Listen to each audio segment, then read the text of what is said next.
welcome to the first episode of Power Play. I'm Maisie Garrett, joined by the two voices of Illinois hockey. I'm Andrew Berkey. And I'm Peter Hansen. Puck drop is only 15 minutes away, so guys, tell me a little bit about what Power Play is going to look like.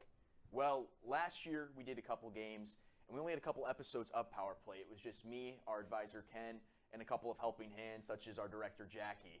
And it was a small operation, but a lot of people really cared about what these guys looked like, not only on the ice, but off the ice. And they loved the coverage. So we decided to get all hands on deck this year and beef up the coverage. That's why we brought in this guy right here. Oh, stop. You flatter me, Andrew. But seriously, our broadcast team is larger, and not only that, but we're getting access from players, coaches, because they want their stories to be told as bad as we want them to be told. Yeah, so guys, this is the first episode of Power Play, but this is not the team's first games of the season. The Illini faced off against the Michigan State Spartans last weekend, winning both of their games. Let's start with Peter. Who is your Illini star from this series? I've got to go with Anthony Verassi. He had 2 goals in the series against the Spartans, the only Illinois goal scorer to score goals in both of those games. Last season, he averaged about 0.5 points per game. This season, it's already up to 3/4 of a point per game. I'm excited to see what he can do against Minot State. Yeah, sounds like he's off to a great start. I'm excited to see what he does this weekend. Andrew, who's your eye bet on this season so far? I'm going to take the easy way out. I'm taking the quarterback, goalie, Nolan Woodring. He spent last season splitting time with Ben Mazurek. He finally has the reins to himself. This last weekend against Michigan State, he only gave up 1 goal. So I'm really excited to see what he's going to do to bring that confidence into this next series against a really good Minot State team. Absolutely. It's been great to see him step up into this leadership role. Illinois' hot start has been sparked by some new faces, making an immediate impact. Our Caleb Noble has more on the freshman leading the way. After a 12-win campaign last season, the Illini are looking to build on that and send their program in a positive direction. One area they looked to bolster this summer was their depth on the wings. Freshman recruit Carson Mitchell was brought in to do just that. He says his goal to start the year is to show why he deserves to be on the ice. Just try to crack the lineup every game. That's the number one goal, and then goals beyond that, obviously help the team any way I can.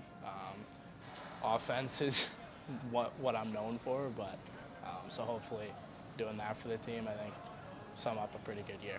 The team was held to less than 3 goals in 12 of their 29 games last season. Adding more goal-scoring punch to their top lines is vital to their success. Mitchell has provided that from the first line to start the year. He says his quick release from the left wing is what will allow him to continue his early production. So my biggest strength my whole hockey career has been my shot, and I think being on the left side helps me with that.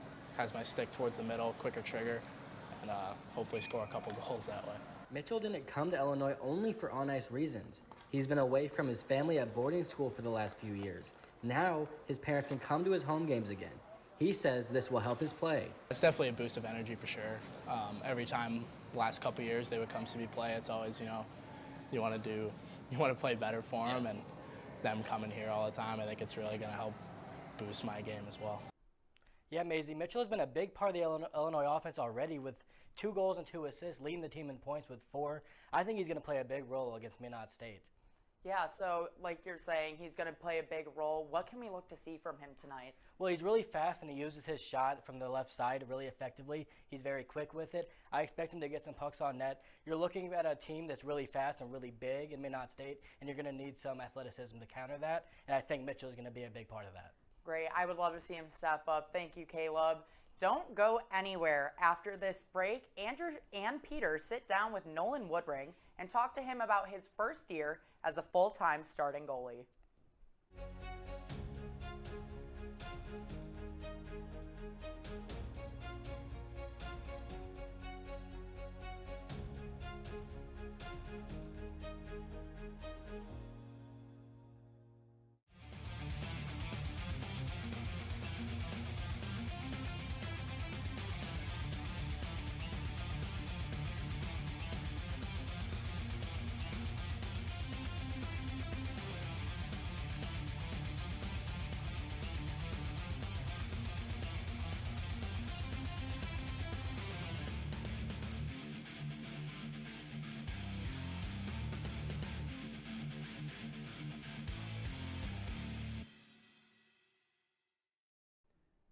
on the desk with us now is the president and starting goalie for the Illinois hockey team, Nolan Woodring. Nolan, I appreciate you being here with us. Appreciate you guys having me. So I'm going to start off. You moved into that presidential role on the board this year. What does your day-to-day look like, and how has that changed compared to past years on the team? So last year I was like social media vice president, so more focused on like Instagram, stuff like that. But this year more focused on just kind of managing everything, kind of having the team around me do work. So Matthew McDonald's doing a lot of great things as our treasurer, and just kind of trying to get things in line as far as publicizing the team as best as possible, getting things like this coordinated, working with our social media team as well, but just trying to create more of a professional environment around the team. So last year in net, you split time with Ben Mazurek. What's it been like being the full-time starter in goal this year?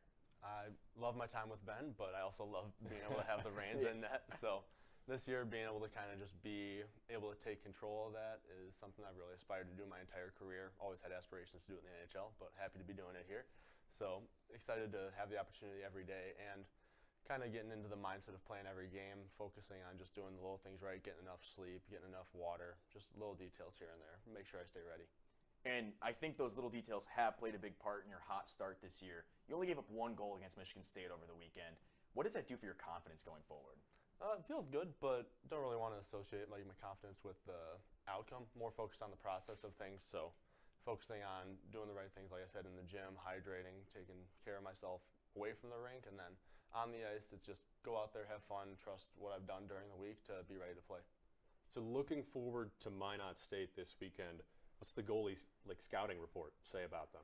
I'm going to be ready for kind of anything. I know they've got a good amount of firepower out there. We respect their ranking. Obviously, watched a little bit of their games against some U Sports teams from Canada, but excited for the opportunity to kind of see some good firepower there.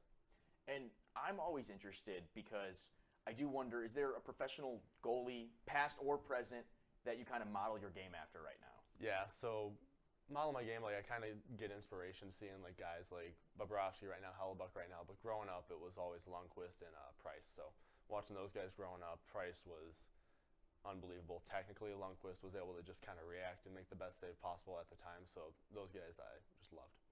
So the Illinois Ice Arena, 30 feet wider than an NHL rink. What impact does that have playing on the big pond for you in net? So something I found my first 2 years was kind of just giving up that short side a little bit early. So I've tried to stay a little more patient, kind of give the shooter that chance to go across. And then something you always do as a goalie is kind of let them lead you, and then you're going to shuffle into it. So being more patient on my feet there and making sure I'm more set, and weird plays off the boards always happen at the big pond too. It's like pretty bouncy, so making sure I'm ready for that, because you never know when it might miss wide to come right back onto a player's stick. Nolan, we appreciate you joining us today, and good luck this season and this weekend. Thank you.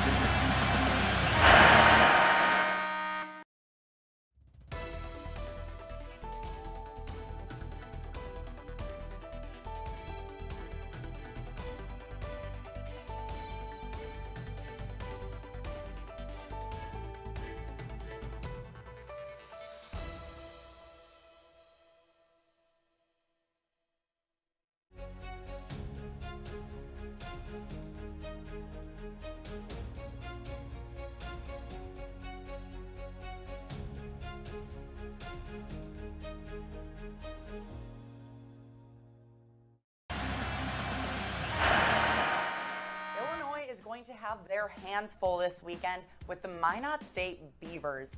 Guys, I hear this is a big team. What should we be looking forward to? Well, Peter and I were talking about it during our prep. Every guy's almost over 6'2", 6'3", 6'4", they're freshmen. And of course, with them playing in the juniors, they could be 25, 26 years old. One thing that really stood out to me was they finished last year ranked as the #1 team in the ACH. And 2 years ago, they were national champions. So Illinois is going to have their hands full, like you said. Yeah, they've certainly got a lot of firepower out there. Christian Kodolf had 8 goals a season ago with 41 assists. So nearly 50 points for the defenseman. They're missing Carter Barley, their top point scorer from last year, but they're bringing back Reed Arnold, who also had almost 20 goals. So definitely look for some potential goal scoring from the Beavers this weekend. Yeah. Another thing that I want to point out too, another player, Joey Moffitt. He had a decent 23 season, but in 2022 he had 52 points. He's back for his senior year. He's really good. It seems like every single place you look at in their options on their different lines, they have someone that can go produce. it's going to be really tough. But they're facing a red-hot Illinois team. I mean, you just won 2 games against Michigan State, who only lost 2 games all of last year. I know Peter and I were talking about how impressed we were with Nolan Woodring. I think he's going to be the X factor for this series. So it sounds like the Illini have some hope, but big competition.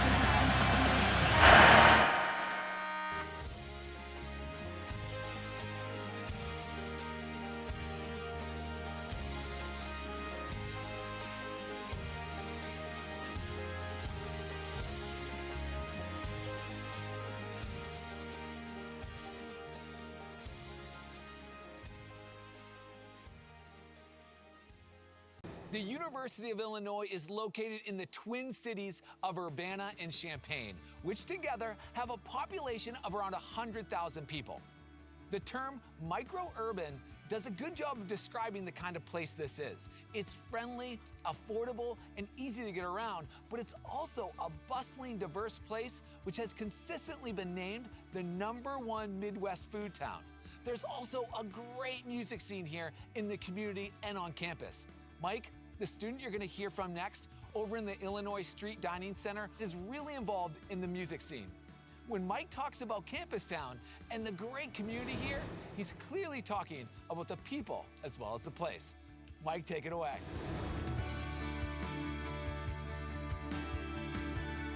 Hey everyone, coming to college was a big transition for me. My first semester was full of new experiences, and honestly, it was a struggle for me to adapt. I had to step out of my comfort zone and find my place. When I first got to campus, I dabbled in music, but I really started working at it when I joined Music for the Masses, an open mic group on campus that hosts bi-weekly open mics at the Illini Union. When I first got on that stage in front of a bunch of people, I was so nervous that I had to sit down during my first song. My legs were shaking that much. But everyone was so encouraging that I came back every 2 weeks. I eventually became a host, and now I'm vice president of the club. After people started hearing my music, I got a job performing weekly at the Illini Union Food Court and Cafe. It's amazing to think about how I started my musical journey being so nervous to go on stage, and now I'm a known artist here on campus.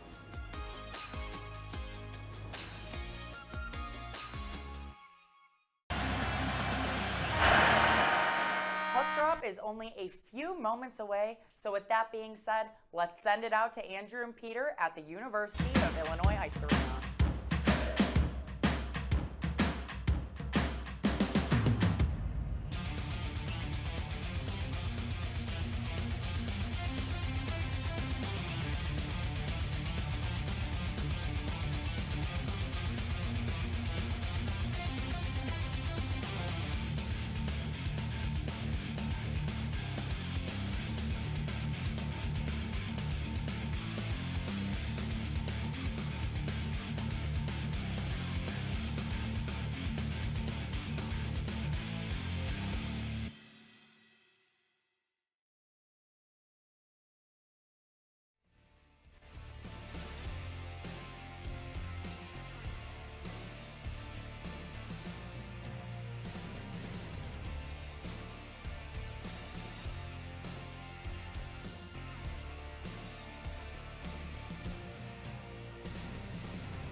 Hello and welcome to the Illinois Ice Arena here in Champaign, Illinois, where the Illinois Fighting Illini take on the Minot State University Beavers.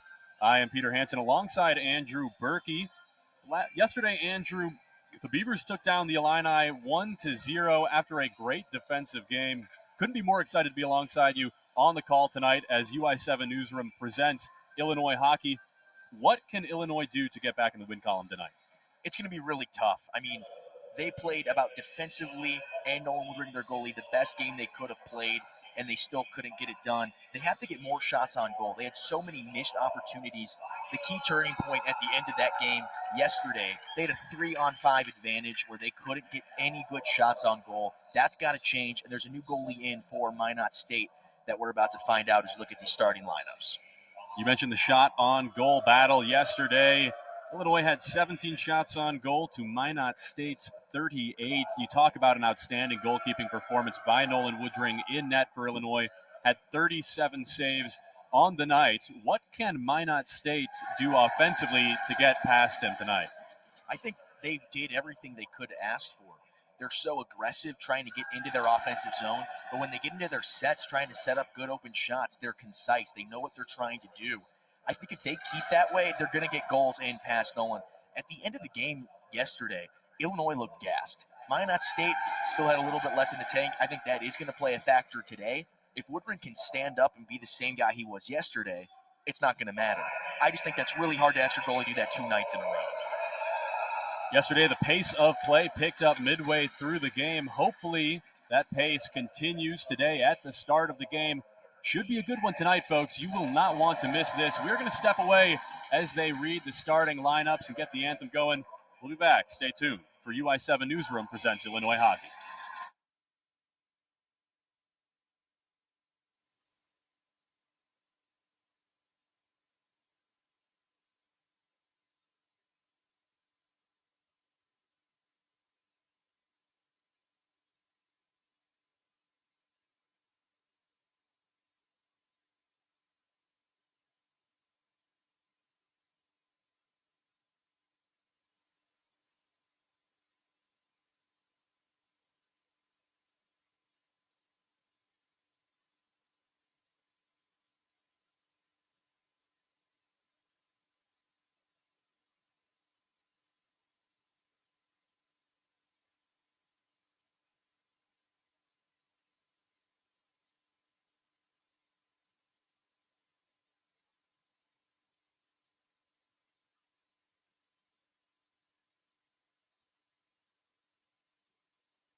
As we get ready for puck drop here at Illinois Ice Arena, we'll read you the starting lineups tonight. So for the Minot State Beavers, tonight both teams opting to start their second lines, and Minot State opting to start their second string goalkeeper. That is Will Dyke in net for the Beavers tonight. Logan Rands, Reese Henry, Colby Joseph, Trenton Curtis, and Austin Klein are the starting 5 for Minot State. And then Illinois, like we said, also starting their second line. So Anthony Verassi, Roman Cheyenne, Luke Alpe, Atticus Helfer, and David Roz getting starts tonight. And obviously Nolan Woodring, after yesterday's outstanding performance in the crease, will be starting again.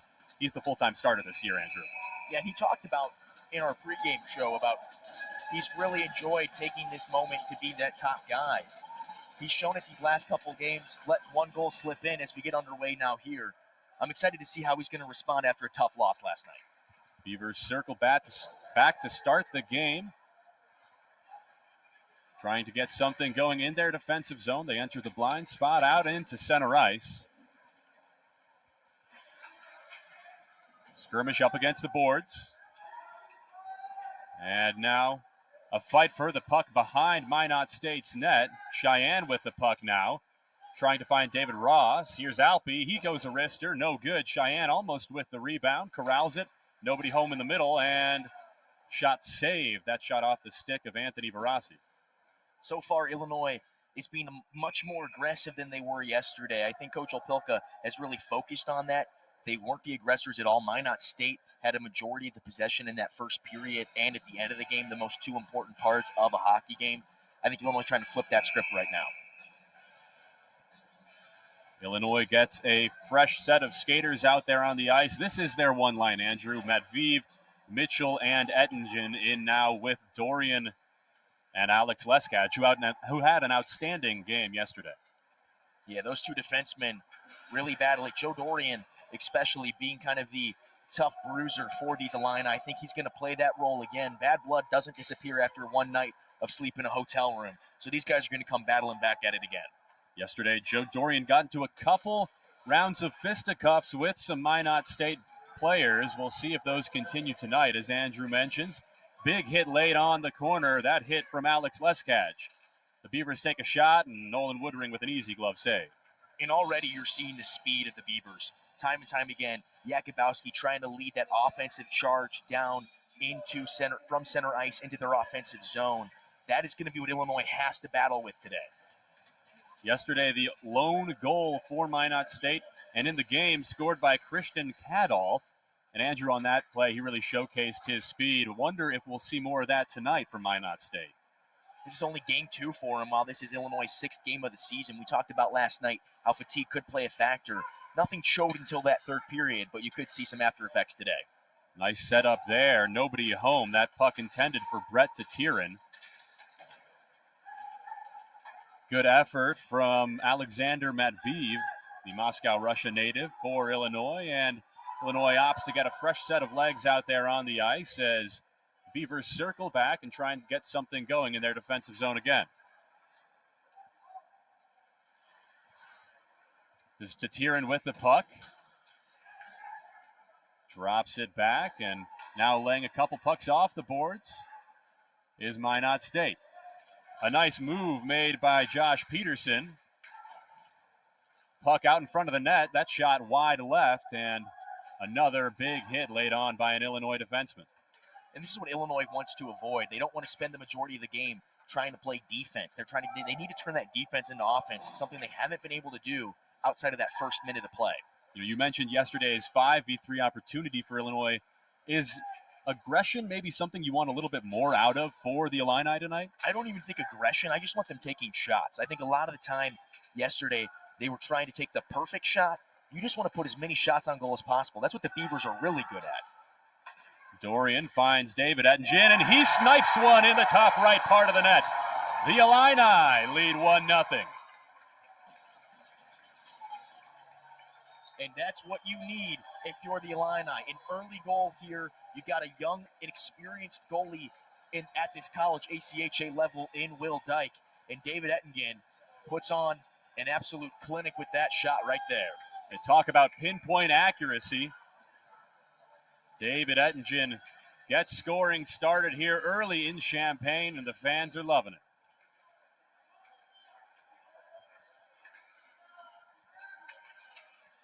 Dorian corrals the puck, sends it on the boards.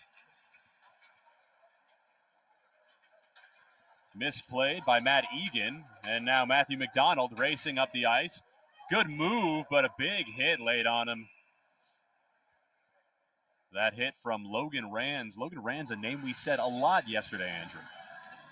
I think there were quite a couple of, I don't want to say no names because everyone on this ice is really talented, but a couple of surprise people. Logan Rance for Illinois. It was David Ross. You had these second and third line guys step up and try to play a bigger role. They're going to be asked by their coaches to do that same thing today.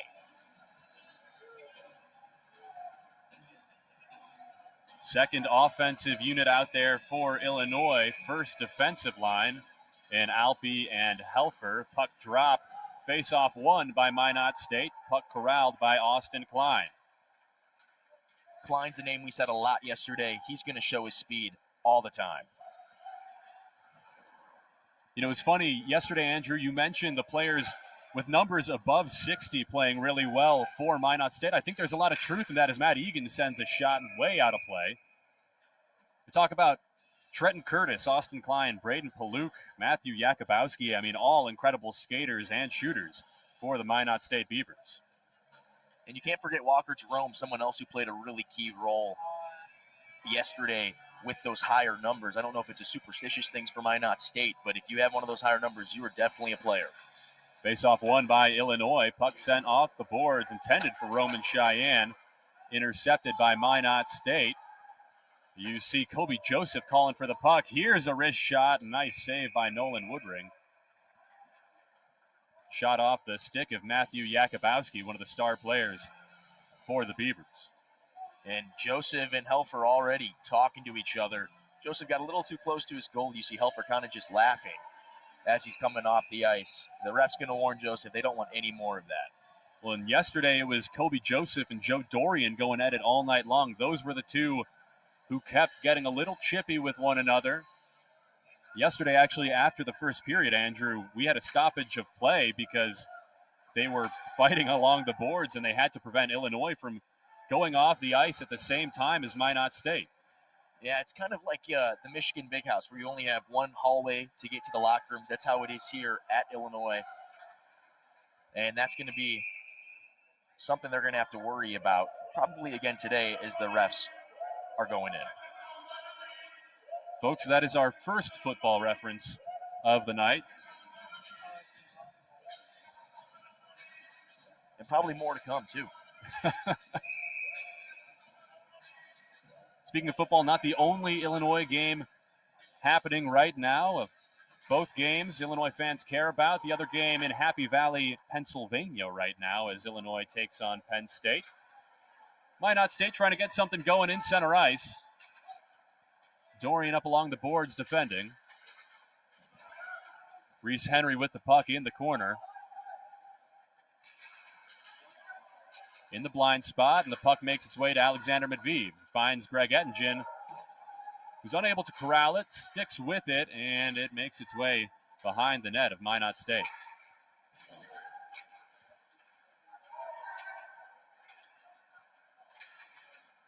Saucer sent up in the air by Kobe Joseph.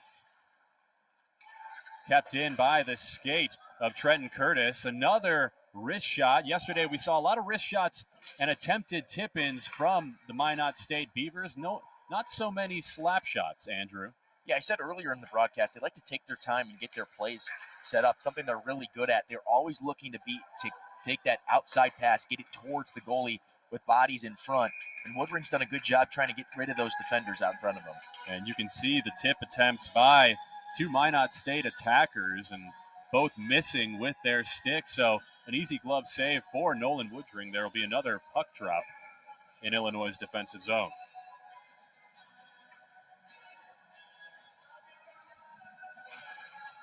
Minot State wins the faceoff. Here's Christian Kadolf. He scored yesterday's lone goal. He races for the puck in the corner.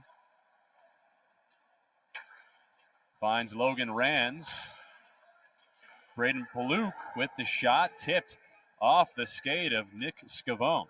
Scavone did a really good job there trying to be a pest. That's two big hits he's just put on.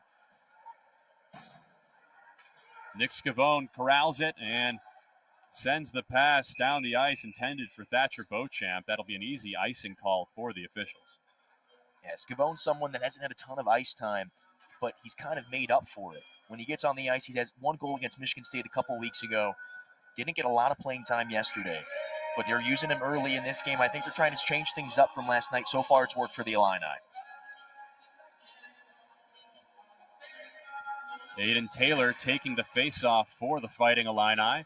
Wrist shot by Eric Crywye. Pass sails down to Will Dyke, the goalie for Minot State. Nobody in front of Christian Kadolf, and an easy offsides call. The line judge saw that Kadolf and Reed Arnold, another star player for the Minot State Beavers, were both inside the blue line as the puck entered the zone. So Illinois got lucky there, though, for that offsides call. Something we saw a couple times yesterday where those line changes being made at inopportune times didn't cost them, but eventually it is going to cost them a goal at some point this season if it keeps up like that. Peterson, and shot sails wide left. It's of action in the crease there. That was where all the trouble was happening yesterday. It's where that game got chippy. Already the pace of play faster than it was at the start of yesterday's game. Both teams having a feel for how the opponent plays. Nathan Dash now dashing up the ice. Finds David Ettingen, the lone goal scorer in this one. Matthew McDonald sends that one back into the offensive zone. An easy offsides call. And you see a little shove there by Brett Tatir, and things getting chippy already, Andrew. Yeah, as Aiden Andrews was trying to cross over, he gave him a little shove. They both head to the bench. Keep an eye on that one. That could get chippy as well. Aiden Andrews, not someone you want to mess with. He also had a couple shoving matches yesterday. I think everyone had a couple shoving matches. These two teams do not like each other. You mentioned at the top of the broadcast, bad blood doesn't go away overnight. Clearly, that has proven true in this one so far. Here's Cheyenne. Helfer and Alpe at the top of your screen. That puck sent over the heads of some Illinois fans in the bleachers. And you could see they're trying to get that inside to Ross. He was open, unable to kind of find him there, but he was calling for it. Pass was just a little too late. If that's 2 seconds earlier, you got a clean shot at the goal. David Ross has proven to be a sort of glue guy for Illinois so far this season. We've been really impressed by his effort out there on the ice thus far in the 2024 to 2025 ACHA season. Jakubowski sends one deep, and it's corralled by Egan. Alpe into the corner. Puck deflected, and that puck intended for Helfer. Big hit laid on by Roman Cheyenne. Illinois trying to get something settled in their defensive zone. Puck sent off the boards, misplayed by Cheyenne. Able to get a stick on it, but Jakubowski still sends it past the goal line, and Illinois is back to familiar territory.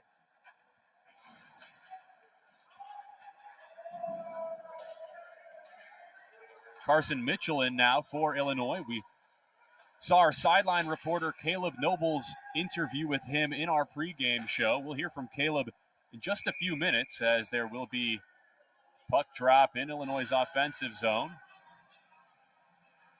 Yeah, Carson Mitchell, the fastest guy on the ice, also just a freshman for these Illini. There's someone that you want him to have the puck, and these top three right here, their first line with Greg Ettingen, Matt Vive, and Carson Mitchell.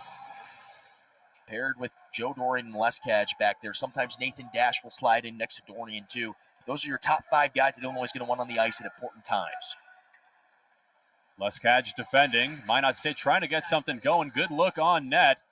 They have Logan Rands in the middle of the ice. He gets it, and well defended there by Matt Vive. Things getting a little chippy. Here's Carson Mitchell with Greg Ettingen. This is who you want on the ice if you want to score for Illinois. And that was a good opportunity there for Mitchell. Just missed it wide.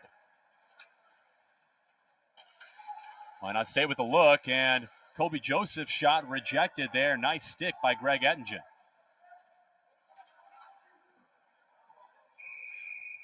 Shot held by Will Dyke in net, and another puck drop.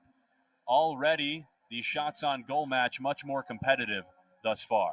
Yeah, 6 shots for Illinois, 7 for Minot State. One thing that is understated, though, is Illinois' forwards are very aggressive at trying to stop that puck from even getting towards the goalie, towards their defenseman. Like you just said, Ettingen with a really smart stick there to poke that one out. Here's Jay Buchholz racing up the ice. His shot sent into the mesh, and there will be a puck drop now in Minot State's offensive zone.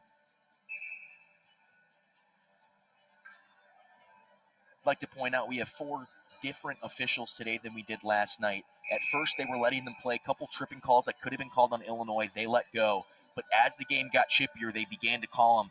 I wouldn't be surprised if that's the same way that this game starts for these 4 new officials. Yesterday, at times, we saw the 5v3 for Minot State, and Nolan Woodring staying strong in the crease. Good look, and that off the skate of Luke Alpe, that shot from Christian Cadolf. Here's Thatcher Beauchamp. Nice move there from Aiden Taylor, and an offsides call made by the line judge. And that's a tough break for the Illini. That is the position they want to be in. Always turning onto the offensive, putting pressure on each Beaver defender. Unfortunately, just can't be that early.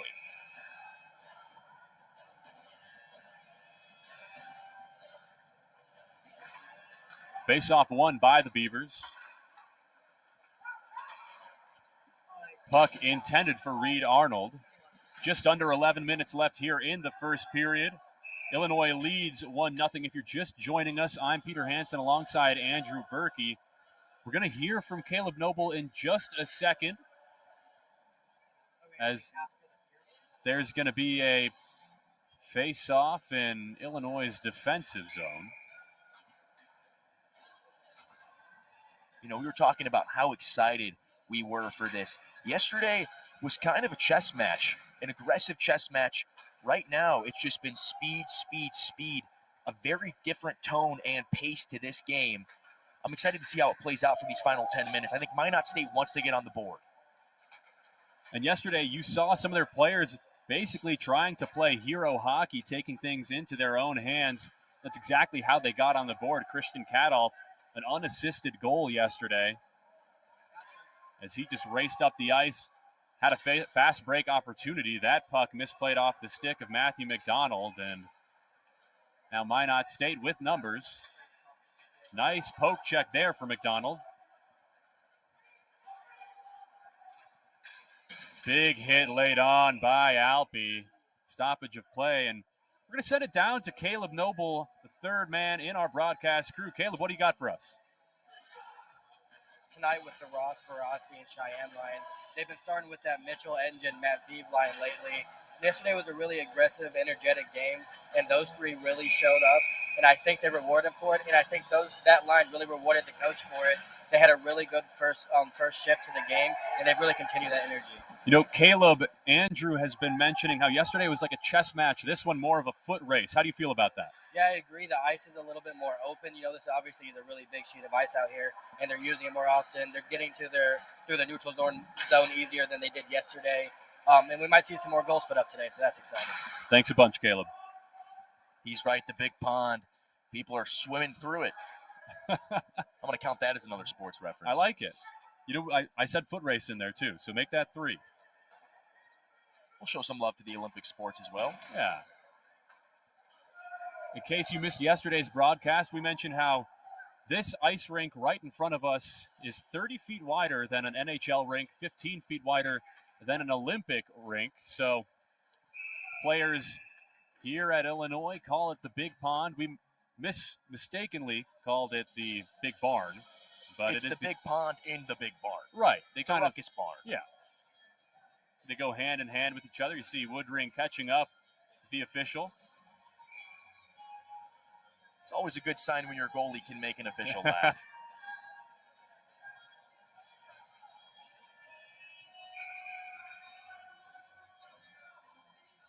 So Matt Vive steps out, and now it'll be Edingen taking the face-off against Trenton Curtis. Trenton Curtis wins that, gets behind the net. Some roughhousing from Joe Dorian, and a shot sent in off the skate of Greg Edingen. Illinois has a 3v2 advantage here. They're racing up the ice. It's their top 3 line. And Mitchell would have had a good look at net there if that hadn't been deflected off the stick of Will Dyke. That was a really good play by Dyke. Put his stick out there. Didn't even want the puck to get a chance to get to Mitchell. Mitchell's great in that offensive zone close to that crease. That's why they're always looking to get him there. Puck in the blind spot now. Dorian, bottom left of your screen. Leskach, top right.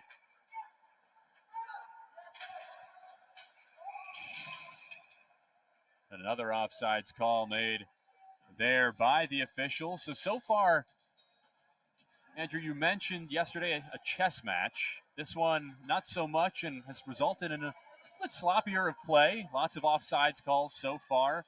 Not as many icings, which is always a good sign for pace of play. I think the biggest difference is it's not a 0-0 game. When you get stuck in those ties, you're trying not to be the team that makes the first mistake. Right now, Minot State's in that mode of we need to catch up now. You're not going to make it all up in one big play. You got to get a good look, tie this game up if you're a Beaver.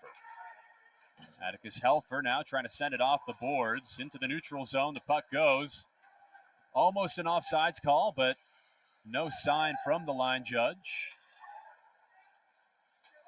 Here's Kadolf. He puts one into the crease for Jay Buchholz, and just like that, Minot State gets even with Illinois.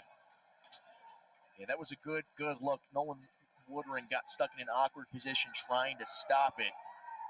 He couldn't get it done, and then Jerome sends it in there. It's Peyton Jerome, younger brother of number 61 in black and red, Walker Jerome. Andrew, you mentioned Minot State has just been so successful at setting up different plays, and you see their success there. Yeah, Woodring had several plays like that yesterday where he got lucky. I mean, we saw a stop that he made with just his skate. When you get stuck in those awkward positions where you can't get back up on your skates and you're trying to fumble around to get to the other side of your crease, it's going to get goals for the other team. Brand new game here on the big sheet of ice in Champaign, Illinois.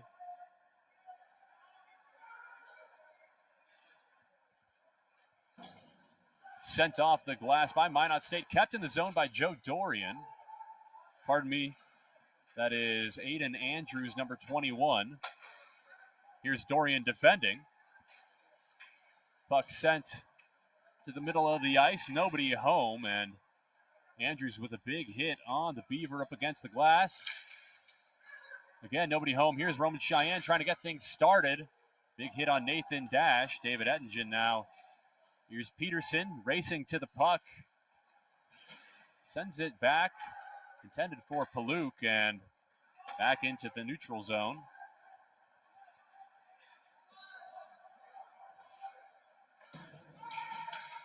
Illinois gets a fresh set of skaters out there on the ice.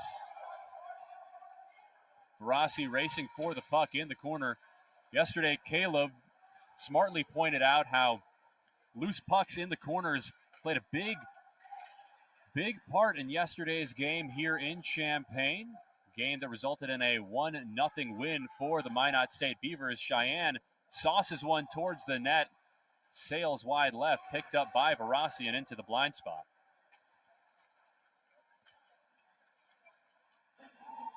And those corners are a byproduct of that bigger sheet of ice that they're on right now. Usually you have a bit more fighting. It worked to the Beavers' advantage yesterday when they were just trying to waste time off that clock, trying to kill power plays, and especially in that last 10 minutes where they were up 1-0. That's something that you don't want to play a factor again if you're an Illini fan. And heading into this series, that puck sent into the crease and well defended there by Cheyenne. He's trying to race up the ice, put some nice moves on his defenders, and it makes its way into the glove of Will Dyke. Yesterday, heading into the series, head coach Wyatt Wasilenchuk of Minot State mentioned how this larger, wider sheet of ice really lends its hand to the speed of his team. It allows them to play more freely. I mean, imagine if a football field was 30 feet wider, right? I mean, that really opens up things for the wide receivers, and I guess if you're making a football-hockey analogy, it opens things up for your right and left wing players. It gives you more opportunities to score. Nice move there, and a nice save made by Nolan Woodring. He's searching for the puck, covers it up. Nice look at net for Eric Crywide.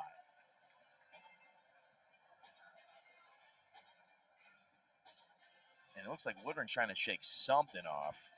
Yesterday, we saw so many pucks stuck under his pads, and those Minot State players just relentless with their sticks once he covers it up. I wonder if that plays some sort of part in that discomfort, Andrew. Well, and to the Illinois defenders' dislike as well, which caused a lot of the chippiness. You don't want people taking free shots at your goalie. No. As you said yesterday, the goalie, the quarterback of hockey, offensive linemen stand up for them. And, well, defensemen, centers, forwards, doesn't matter. In hockey, everybody sticks up for their goalie. Especially Joe Dorian, and that's why there was a lot of problems yesterday. Dorian wasn't going to let anyone take free shots at Woodring, especially with the performance he had. Shows how important he is to the team. Nice move put on by Reese Henry in open ice.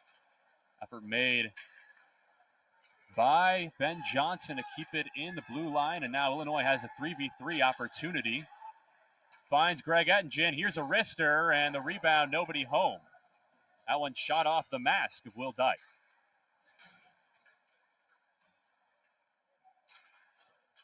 Alpe kicks it to keep it inside the blue line, and here's the captain, Jay Buchholz, trying to get something going. A backhand attempt, no good, and nobody else with him for the rebound. Atticus Helfer trying to get something going. Reed Arnold to Kadolf, and cleared out by Alpe. It's about as good of a look as you're going to get if you're Minot State. They had a real chance there. Woodring didn't know where the puck was, went flying up, sent back down. Minot State had a chance there, but unable to get it into the back of the net. Just under 4 minutes left to play here at the Illinois Ice Arena. A fun one so far, a 1-1 tie. 7 shots on goal for Illinois, 10 for the Minot State Beavers as we have another stoppage. Andrew, at the start of this one, you saw more settled possession time for Illinois in their offensive zone. And now it's kind of the same story for Penn State. Sorry. For Minot State. It's okay. You had a couple of those football analogies. Your mind is on that Penn State, but Minot State, two very similar teams that can change things, turn defense into offense, and Minot State did that yesterday. Penn State trying to do the same thing to Illinois football today. I don't know if you just caught that play. That was Alex Leskaj sending basically what looked to be a wrist shot in the direction of Reed Arnold up against the board. So already things getting just as chippy as they were a day ago here at the Big Pond. A historic matchup between these two teams. Minot State won it all 2 seasons ago in the ACHA. Illinois 2005 and 2008 national champions. This is a rivalry that has slept and remained dormant for the past 3 years, and both sides definitely happy to have each other back in their schedules. Two very strong teams in the ACHA. Well, Peter, you pointed out last night how far these teams are from each other. 14 hours. That's what the Beavers had to travel to get to Champaign. Not an easy task, but I'm glad the two teams were able to work it out, and the Beavers get Illinois for their first 2 games of this season. Here's a wrist shot from Reed Arnold. No good. That one off the skate of David Ross, who's been everywhere the past 2 nights. I've been so impressed with this guy. Someone that wasn't really on the radar of us right now. As you see, a couple shoving attempts back by Illinois' bench off of the camera. This is a guy that wasn't really on our radar, and he has stepped up. This could be someone that moves up in the lineup for this rest of this young season. Absolutely. Started the season as part of the 3rd string, now playing with Anthony Varasi on the second line with Roman Cheyenne. Varasi had 2 goals a weekend ago.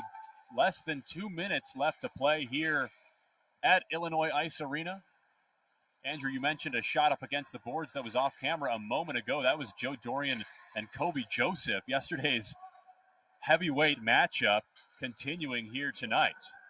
I have a feeling if the ACHA's rules on fighting weren't as pertinent as they are, there would be gloves dropped if it was the 2 of them.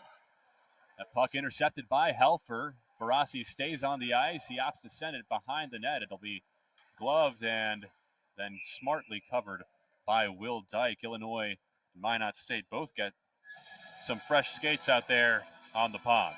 Yeah, Dyke tried to catch Illinois sleeping again. They were trying to make a change, but the aggressiveness from that Illinois forward stopped him, realized, I got to sit on this. Dyke already gave up that 1 goal early, but he's really settled in since. He's faced 8 shots on goal. He stopped 7 of them. Illinois wins the faceoff. Here's Ettingen, a wrist shot over the glove of Will Dyke and sent back out to Nathan Dash. Nathan Dash, bottom left of your screen. Dash and Leskaj, the two defensemen in for the orange and blue right now. Minot State pushing the pace with less than a minute left here in the first period. Trying to get one more goal on the board. Both of these teams are. Leskaj lays a big hit down on a Minot State player. And Matt Egan up against the boards now, holding the puck. Leskaj fighting for it. And now Alexander Medvedev pinning Egan up against the boards. Jakubowski now with it in the blind spot. Egan corrals it in the corner. Greg Ettingen able to deflect that out. He finds Carson Mitchell, who's one of the faster skaters in orange and blue, and a clear offsides call. Nathan Dash, I don't think, knew Carson Mitchell had the puck. Several of those have happened already, a bit sloppier than it was yesterday. But I think now that these two teams know each other, they're trying to take every advantage possible, especially if you're Illinois. You want to do everything you can to get on the board and lead early. You had that lead, you let it up, trying to get up early again. Because if you head into the second and third period with a disadvantage, I don't think they have a great chance of winning this game. Yesterday, a key storyline for us was the endurance that both of these teams showcased. And as you pointed out at the top of the broadcast yesterday, Minot State able to skate faster for just a little bit longer than the team in orange and blue. 7 seconds left here in the first period, the clock winding down.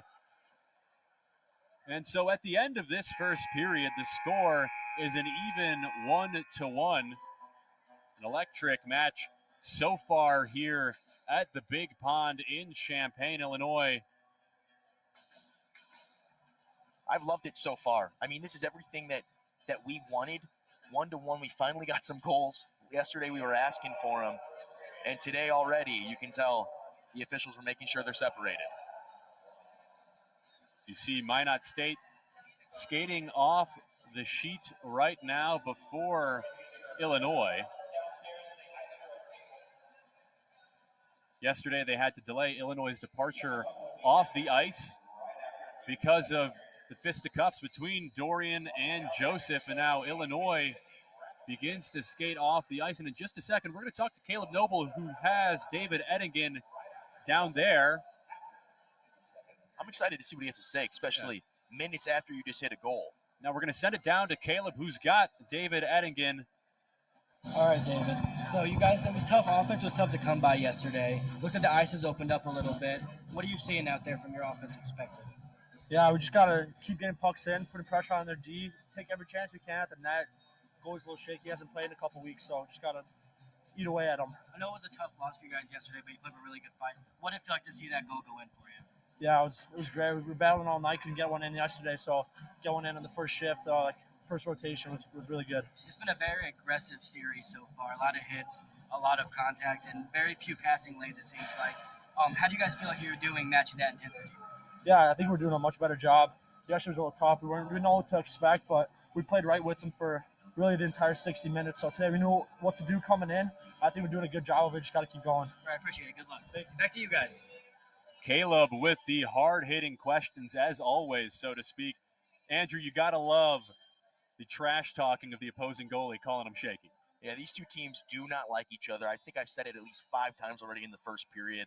I love the shots they're taking, and especially the shots that are going to happen on the ice in the second and third period of the game. With that said, Illinois tied with Minot State 1-1 heading into the first intermission. We're going to take a quick break. We'll be back for all the action in period number 2.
Welcome back here to the University of Illinois Ice Arena in Champaign, Illinois. Andrew Berkey alongside Peter Hansen. Peter just had to go Zamboni the ice, so he'll be joining us shortly. But this one's been good so far. We're knotted up at 1 apiece. Minot State's got 12 shots on goal, Illinois 9. Illinois started off the scoring for us. David Ettingen, 3 minutes into the game, sent one and had a great celebration to pair with it. And then Peyton Jerome was able to even it up at 1 apiece. Will Dyke's going to stay in the crease for Minot State. A little bit shaky, as they said. And it looks like Peter is coming right back from the Zamboni. Peter, how was it? Oh, the Zamboni was incredible. Really breathtaking. Love that rush of adrenaline you get when you're just out there cleaning the ice. No, I'm kidding. All jokes aside, 2 goal scorers so far in this one. Peyton Jerome for Minot State. David Ettingen, who caught up with Caleb Noble heading into intermission for the Illini. Puck drop, face-off won by Minot State. And Andrew, yesterday, the second period was when things really started heating up for both teams. Yeah, and I think that's going to be the same thing here today. They figured each other out yesterday. Now you had that first period, you were able to put goals up on the board. I think we're going to have a flurry of scoring coming in a couple of minutes. Rand's out there now with Austin Klein. A little back and forth right now, trying to get something going. Kobe Joseph is out there, defended by Roman Cheyenne. David Ross sends one up into the stands right next to us. Someone's taking a nice souvenir home. I was kind of hoping that was coming right for us. I was not going to let that puck go.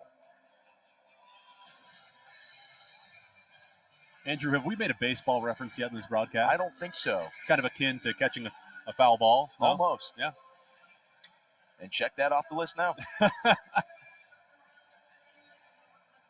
Matt Vivin to take the faceoff for Illinois opposite Reed Arnold. Reed Arnold, the highest number of goals returning from a season ago for the Beavers, missing Carter Barley, who had nearly 40 goals a season ago. Big hit laid on by Greg Ettingen. That hit on Brett Tierin. Minot State had numbers. That shot wide off the stick of Jay Buchholz. Buchholz calling for it in the middle of the ice again. He has it. He sends it out to Paluk for a slap shot. Ettingen now racing up the ice. Puts on a deke, looking for Carson Mitchell.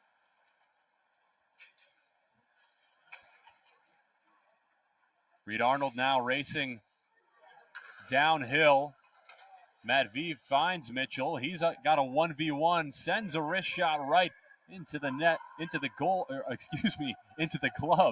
of Will Dyke, the backup goalkeeper for Minot State. Peter, I can tell you're excited. You want some scoring to happen here early. Wishful thinking there on my part, Andrew. A huge tumble taken by Thatcher Beauchamp into the backboards. Helfer now chasing down the puck in the corner. Stopped by Beauchamp, who recovered nicely. Here's Nick Scavone trying to find Aiden Taylor. Taylor now up against the wall, and it's recovered by Brett Tatirin. Tatirin finds Crywye. Minot State racing up the ice. They have a man down situation, and that should be an easy icing. They're going to say it was tipped off the blade of the stick of a Minot State skater. So no icing on the call. And already the second period feeling like a bit of a tennis match, Andrew. Going back and forth, trying to see who can break first. Illinois had a couple opportunities, a couple fast breaks, bit of an advantage, and that helps when you have Mitchell and Ettingen on the ice. And I think if they can keep up that offensive momentum, they're going to be able to put goals on the board. Right now, Minot State's trying to do that same thing, though. Minot State's had a lot of looks in the crease. A big hit laid on That was hit by Aiden Andrews. And one thing that stood out to me after that first period, the margin between shots on goal is only 3. 9 for Illinois, 12 for Minot State. Yesterday, there was a 5-goal difference and a power play at the end of the first period that really helped the Beavers get opportunities. At the top of the broadcast, we talked about all those missed Illinois opportunities. You can't miss those if you want to try to even up this series 1-1. And something to keep an eye on. No penalties called so far in this one. Nobody has gone to timeout. No man-up advantages for either team. So got to think maybe the next big break in this game will occur when one of these teams finally makes a mistake out there on the ice. But really good hockey so far here at the Big Pond. Just over 16 minutes left here in period number 2. And we had a couple penalties yesterday. 4 for Minot State, 3 for Illinois, but no one scored on them, especially that 5v3 where Illinois really needed to break through and get a goal in. They were unable to get anything going. Minot State, one of the best penalty-killing teams. You pointed out last night, they're one of the few teams that doesn't just look to send the puck to the other side of the ice. They look to get an offensive set going. That's where one of those where the power play doesn't really affect the Beavers. For Illinois, you really want to hope that you don't give them that extra man advantage because they will take it. What was funny enough about that philosophy they have on their penalty kill is we saw them doing that when they were down 2 men on the ice as well. It shows you the confidence that they have. That's sent into the corner in the blind spot. Dorian hovering. Here's Jakubowski with it now. He skates to center ice, trying to make a move. He's trying a wraparound attempt. That shot sails about 2 feet in front of Woodring. Not a chance on that one. In Minot State, their offensive approach has been a bit different today. They're not as calculated, not as slow. They're just looking for opportunities. Jakubowski with a slap shot off the shoulder pad of Woodring in net. Trying a tip was Walker Jerome. That would have been a brother and brother scoring 2 goals, but it's no dice on the attempt.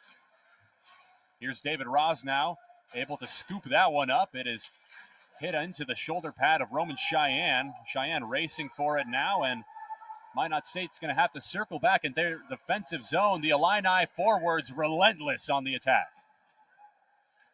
A lot of aggression, trying to change the tide of the game. Yesterday, it was Minot State that was always trying to take that offensive. Right now, Illinois' forwards have played so well. Carson Mitchell corrals it now. The Illini onside. Matt Vive sends one trying to go 5-hole. It makes its way into the glove of Will Dyke. And it has been chippy. Not as many big shots laid out today as there were yesterday. That started right around this point in the second period where guys went flying. Frustration started taking over. That hasn't happened yet today. Guys have been a bit cooler-headed. I don't want to say cool heads prevailed because we're not even halfway through the game yet, but it's been a bit different. Andrew, with the way announcers' jinxes have prevailed at this venue so far this season, I wouldn't be surprised if we have a big hit soon. Here's Matt Vive, nobody in front of him. He's racing up the ice, and the Minot State defenders catch up to him. Ettingen trying to find Matt Vive, unable to sneak it past a couple defensemen. Here's Austin Klein, a name we said a lot yesterday, as you mentioned, Andrew. And now Kobe Joseph with the shot. He finds the back of the net, and just like that, Minot State takes a 2-1 advantage here at the start of the second period. Yeah, that was a really good shot by Colby Joseph from way downtown. Woodring, who's had such a good performance yesterday. It's hard to ask a guy to do that 2 nights in a row, giving up 2 goals. He's already faced 17 shots. Right now, Illinois' defensemen need to step up, and those forwards need to get into that offensive zone. Take some pressure off your goalie to try to tie this game back up. So at 14 minutes on the dot, the Beavers take the advantage on the Illini. Puck sent into Illinois' offensive zone, corralled by Thatcher Beauchamp. Aiden Taylor tracking down the puck in the corner. And Minot State sends it out into the neutral zone.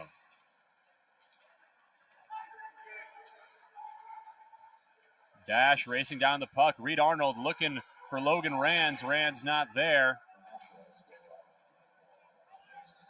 Nick Scavone now tracking down Jay Buchholz, the captain for the Minot State Beavers. Jay Buchholz, native of Fargo, North Dakota, one of the few players for Minot State who's actually from North Dakota, Andrew. One of the few players from Minot State that's actually American, too. We talked about it, a lot of Canadians, the reason they're so good. A lot of players from Saskatchewan, Manitoba. Not too many Ontarios on the roster.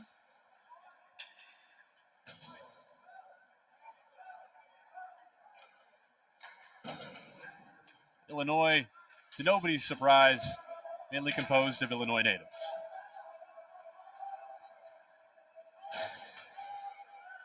Helfer trying to get something started. Wheels back into his own defensive zone. Here's Aiden Andrews racing up the ice behind the net. Big hit laid onto him there in the corner. Minot State now, 2-on-3. It's Brett Tatirin in the crease, almost scores, but sails wide left of Woodring's right post. Tatirin, another skater that's really fast. He had a great look there if he didn't slip, and now he tries to put a huge hit there. Matthew McDonald able to escape that hit. Helfer now defending Peyton Jerome, the first goal scorer for the Beavers in this matchup. And that is a surefire icing call for the official. And Andrew, how do you think the Illini can battle back and make this a 2-2 game? Honestly, I think their forwards need to be more aggressive. This first 7 minutes of the period, they were a bit of a breakdown. I think if you just keep putting pressure on this goalie, he hasn't played in a few weeks, like David Ettingen said. You got to just keep putting shots up on the board, something they haven't really been doing a ton of last night. It's looked better tonight, but right now you're kind of just playing into the Beavers game. Are you starting to see fatigue set in for these teams? Not too much yet. I think there will play a factor in the third period. Guys are out there every once in a while a bit longer than you would expect. I don't think it's played a huge factor yet. David Ross now making a move on Peyton Jerome.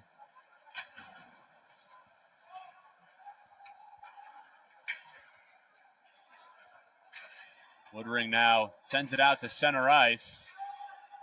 Corralled in the neutral zone by the Beavers. Again, Woodring out of net. Helfer on defense. Risky play there from the veteran tender.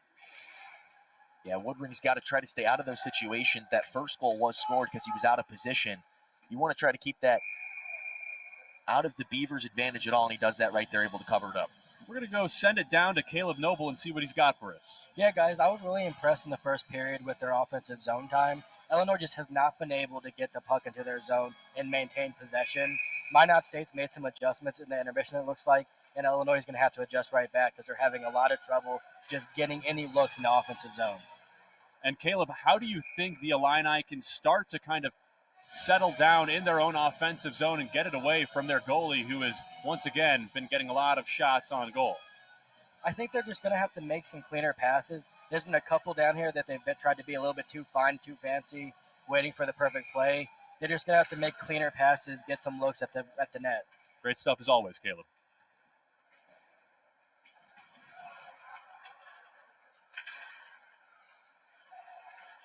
Puck now in Illinois' defensive zone. Reed Arnold in the center of the ice trying to call for the puck. Illinois has their first line out there right now, composed of Ettingen, Medvedev, and Mitchell. Alongside them are Leskaj and Dorian. Leskaj and Egan are going right at each other in front of the goal. And at the same time, Egan just got hit up against those boards, but keep an eye on that. Dorian also going at him. During one of the power kills, successful power kills for Illinois a night ago, Leskaj had 3 blocks in one power kill, so really showing his defensive prowess yesterday as both teams get some fresh legs out on the big pond. Yeah, it's kind of a rotating first line for that defense, and I think it's really smart the way they're doing it. You've got Joe Dorian, who's the mainstay. He's always there, but sometimes paired with Nathan Dash. Tonight we've seen more Leskaj. And I think it's because of that strong performance he had last night. Nathan Dash is kind of the faster defender back there. Dorian's your bruiser. Leskatch has kind of been your gadget guy, your utility. He can do whatever you want him to do, turn defense into offense. I think that's why he's going to get a couple more opportunities today than he did yesterday.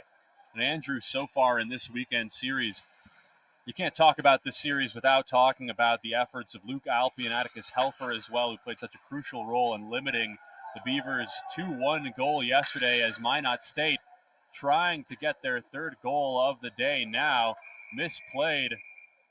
And we are going to get a stoppage of play out here on the ice. We're waiting to see what it is. It appears as if it is a delayed penalty with John McLaughlin going to timeout for 2 minutes. And so we'll see that aforementioned Illinois power kill, Andrew. And this is going to be a make or break moment. These next 2 minutes are probably going to determine the game. If Illinois can stop them and get at least another goal in this second period, you're still in it. If Minot State scores here, you could probably kiss this win goodbye. Minot State, 2 minutes of power play time. 5v4. Christian Kadolf unable to get a shot on net. Good defense there from Illinois, who's trying to kill this penalty. Greg Ettingen playing out of his defensive zone. Good stick there on Jay Buchholz by Atticus Helfer. Big shot laid on by Helfer. And he finds Kadolf, the lone goal scorer in yesterday's affair. Shot gloved by Woodring, and a puck drop in Illinois' defensive zone. And if I'm Illinois, I would look to try to turn defense into offense. Minot State's done the same thing, and they've been productive with it. You're able to waste more time off the clock. I get it. You're trying to keep it out of harm's way by just clearing the ice. I don't see why down a goal here with 1:20 to kill. Why not try to do that when you got Dorian on the ice? Ettingen just hopped off, but if he's on there, give him a chance to go make a move. Absolutely, and not only that, don't you think that kind of helps with clock management as well when you do that? And the Beavers are so good at managing the clock. We talked about that last night. They were able to bleed 3 minutes off the clock there as you saw that huge hit. Here's Christian Kadolf. He's looking for Eric Krywai. Good save there, and now it's Klein in the middle of your screen. Kadolf sends it back to Klein. Here's Klein trying to find Reed Arnold, who was bottom left of the crease. Kadolf now trying to make some moves on his own. He finds Jay Buchholz, who, again, looking for Logan Rands, and sloppy passing there from the Beavers. Yeah, 30 seconds left here in that power play. Klein's the guy that you want to have the puck. Beavers on sides. There's a wrist shot and saved by Woodring. And almost a series of unfortunate events there for Nolan Woodring, the starting goalie for Illinois. Puck was sent to no man's land off the rebound from Kobe Joseph. And I think the net getting dislodged there was a huge break for Illinois. Again, Woodring got in a position that you don't want your goalie to be in. Not his fault. There's a ton of Beavers in front of him. But those are the situations you have to avoid if you're the Illini, especially when you're a man down. A nice play from Nathan Dash to clear the ice, and now Illinois gets some fresh legs out there as 8 seconds are left on the penalty clock. Jakubowski trying to make some noise on his own. Here's Joey Moffitt, and Moffitt finds one and sends it into the back of the net. He makes it a 3-1 game. Yeah, and that was what you wanted to avoid it, because even after that power play's up, you still have about 5 seconds before you get that man back on the ice. Moffitt is a guy that we talk about in the pre-show yesterday who had a really good 2022 season, 22 goals, 30 assists, only 11 and 18 last year. Right now he's off to a good start. And with 7 minutes left, Illinois, you've got to score another goal in this second period if you want to stay in this one. An unfortunate series of events for Illinois and the Illini faithful who've shown up here today in numbers. Well defended there off the stick of Ben Johnson. Nice move put on by Greg Ettingen. He finds Carson Mitchell, who has nobody in front of him, and he sends one right into the chest of Will Dyke. And that was it right there. If you can create those opportunities, that's what you have to convert. I love that. You have your two playmakers on the ice. They need to be making plays. That's what they've done all season. That was an opportunity right there. We need to see more of that in the rest of this game. Illinois showing some resilience after the third goal from Minot State in this game. And Andrew, with those skaters that Illinois has out there, there's no doubt that they can come back in this one. Not at all. I just think you get into a point where Minot State is so good at managing the clock and doing what they do. They control the pace of the game. You don't want to get in an opportunity. You don't want to give them an opportunity to keep boosting that score. You want to score goals as quick as possible. Hayden Andrews now with the puck finds David Ettingen.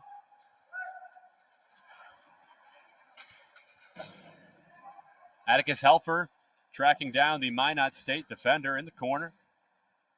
Matt Egan now with the puck. Egan finds Crywye, back to Egan. Egan with it. Crywye sends one wide right. Played off the boards to David Ettingen. Ettingen tracking it down now. It's a 1v1. And he gets pinned up against the boards. That hit laid on him by Ben Johnson. Nice move put on by the Minot State attacker and unable to get anything going. Here is Alexander Medvedev back out. So after just one rotation, the one's back in there for Illinois. It's Medvedev, Ettingen, and Carson Mitchell. A slap shot sent by Alex Leskaj, and it is wide right, corralled now by Reed Arnold. Reed Arnold slips down the ice, back and forth. This game is going. The pace of play picking up. Buchholz now. He finds Logan Rands. And now the pace of play settling as Leskaj goes into the blind spot. Yeah, this last minute, Illinois had two really good opportunities. Reed Arnold's shot deflected off the skate of Joe Dorian.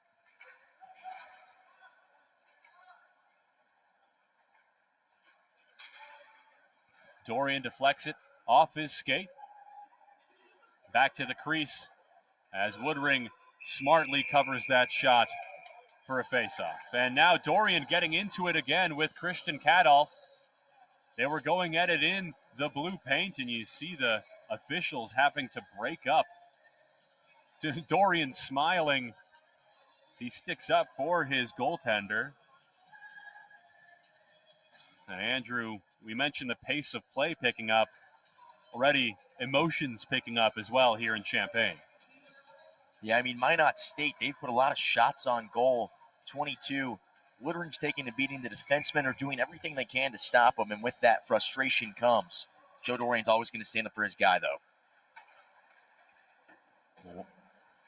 Look at the net there from Joey Moffitt, who scored the third goal of the night for Minot State. Here's Varasi, a 3v2 advantage. He drops it back for Cheyenne, who finds David Ross in the center of the ice. Cheyenne trying to make something out of nothing. He gets tripped up in front of the blue paint. And now Minot State with a 3v3 opportunity. A wrist shot sent way above Nolan Woodring.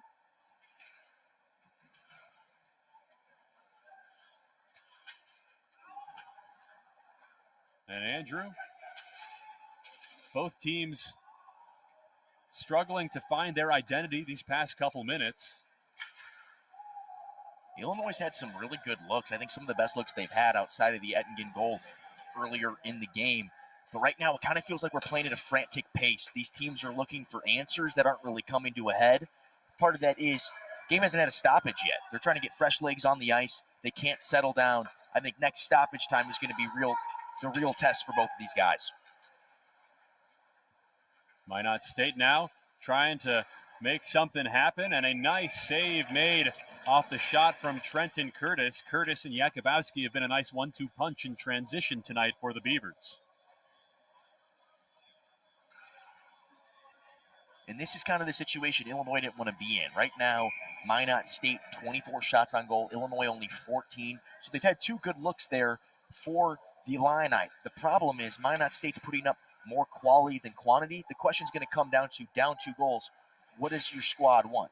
More quality shots or more quantity of shots? And at the start of this one, Andrew, you mentioned the shots on goal battle. it was relatively even, and now it seems like it's kind of back to where it was last night. Yeah, it's the announcer's jinx for you, right? As I said, it's great that they're even.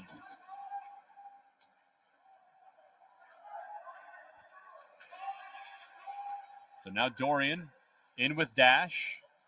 Drops it back in the defensive zone for Nathan Dash, who it's just so fun, Andrew, to say Dash is dashing up the ice. Well, I just can't wait for the holidays time. That puck covered up by Will Dyke, and finally there's that stoppage you've been begging for, Andrew. Yeah, it gives the guys a chance to breathe. Both teams looking to start to look a little bit exhausted. Even the goalies, you can see Dyke hands on the knees there. It's been an exhausting second period. The problem for Illinois is you are 2 really good shots away from having a tied game right now. Don't count them out. They have the star power to get it back. Right now, their third line, Eddingen and McDonald, these are 2 guys I really like. David, he scored that first goal. They're able to kind of change the tide, and then you get your first line in, get 2 more goals on the board. Logan Sika lost the puck for a moment.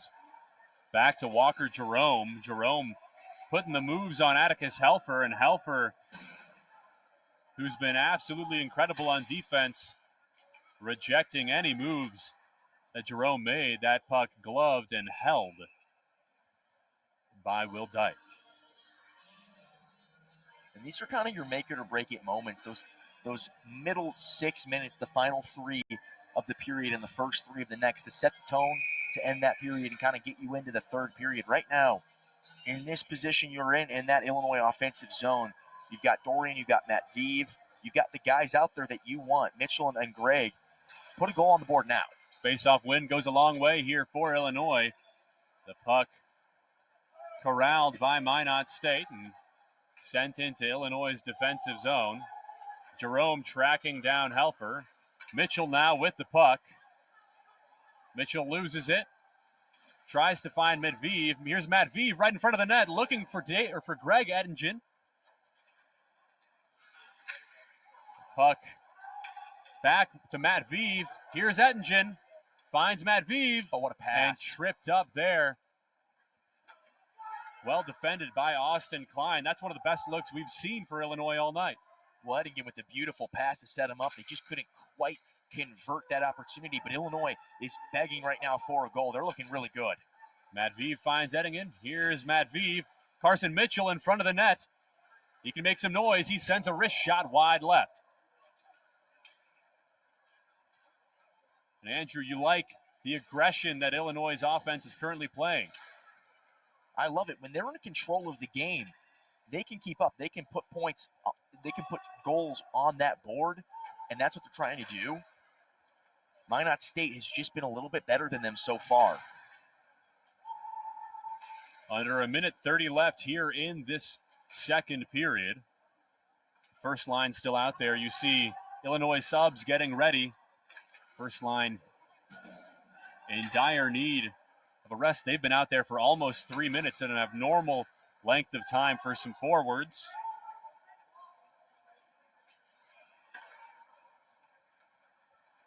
Now Rands racing up the ice.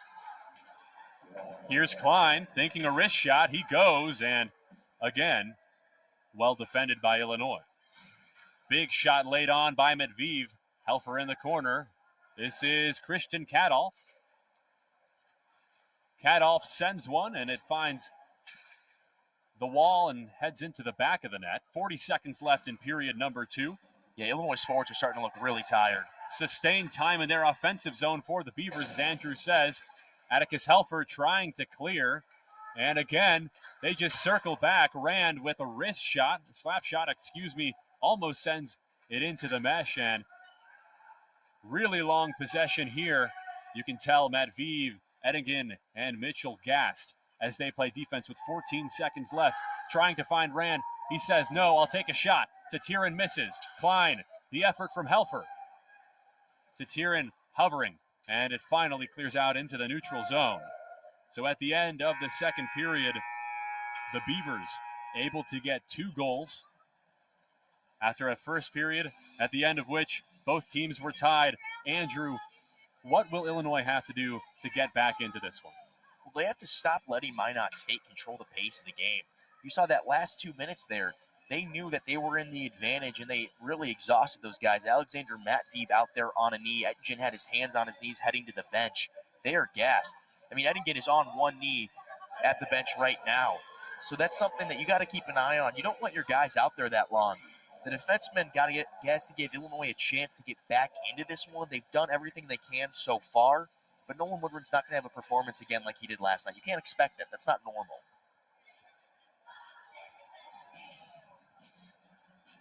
As Andrew mentions, Illinois absolutely gassed their first line out there for almost 5 minutes to end that period as they trail 3-1. Both teams making their way off the ice. And in just a second, you'll hear from Caleb Noble, who's got Joe Dorian for an interview. Caleb, what do you got? Give us 1 second here. He's coming off the ice. No worries. Hey, so tough period there, obviously going down 2 goals. What do you guys need to do to stay in this game and get back into it? We got to get back to our identity, which is just working hard and chipping pucks in deep and winning battles, and that's how we're going to find success. You guys had a little bit more trouble in that period, sustaining offensive zone pressure. What do you think the key is to keeping that puck in there and getting clean looks? I think the key is just winning battles, just winning loose pucks every time we can. I think that's the difference. Your defense has been really solid the first 2 games of this series, not allowing very many fast break opportunities at all. What are you seeing from that group, and how are they playing right now? Yeah, I think we've emphasized keeping good gaps and making sure we're tight on guys who don't have the puck so that when it does come, we're able to break it up quickly. So I think that's the difference there. That's all I got for you. Thank you. Good luck. Back to you guys. Thanks, Caleb. Andrew, I love what Joe Dorian had to say about battles, because battling is what he's been doing all night these past 2 nights. It's kind of what his identity is, and I think I like that he said Illinois' identity. We got to get back to what we do, and that's why I love Joe Dorian. He's not going to put up with anything that these guys are giving him. They're going to stay in. You got 20 minutes to put 2 more goals up on the board, tie it up. This game is not out of reach. I mean, Illinois has hung with Minot State for 2 days here. I don't see any reason why they can't have their playmakers make some plays. As Andrew says, this game not out of reach for Illinois. Stay tuned to see if they're poised to make a big comeback. They are down 3-1 to the Minot State Beavers.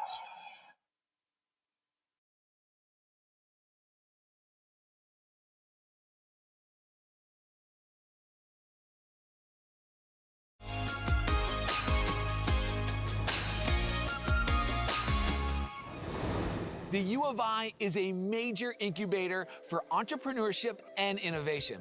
They have an entire research park that's home to more than 120 Fortune 500 and startup companies. These top corporations set up offices here in large part because of the university's amazing student talent pool. In fact, more than 800 student interns are employed at Research Park, getting real-world experience right away.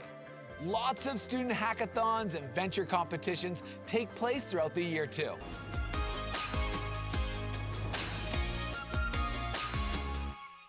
U of I students are highly recruited by top companies across the U.S. and around the world. Check out these numbers. 9,700 unique employers, including 86 Fortune 100 companies, recruited U of I students last year. There's also a huge network of more than 475,000 alumni that students have access to. Mackenzie, who's a senior, has taken advantage of so many of these opportunities available here. Thanks, Alex. So I'm going to be honest with you all. I felt really nervous the summer leading up to college. I was having trouble picturing myself succeeding in computer science because some people tried to tell me that I only got into a top CS school because of my gender. But it only took a few days on campus to make me realize I deserved to be here. There was a Women in Engineering orientation on campus a few days before classes started. I was able to meet other engineering students, get advice from upperclassmen, and get introduced to the resources on campus. But there are so many different paths you can take here to help you grow and gain confidence, which is one of the many things I love most about UIUC. I've been able to explore so many different social impact spaces during my time here, and I know I'm set up to make a meaningful impact in the future.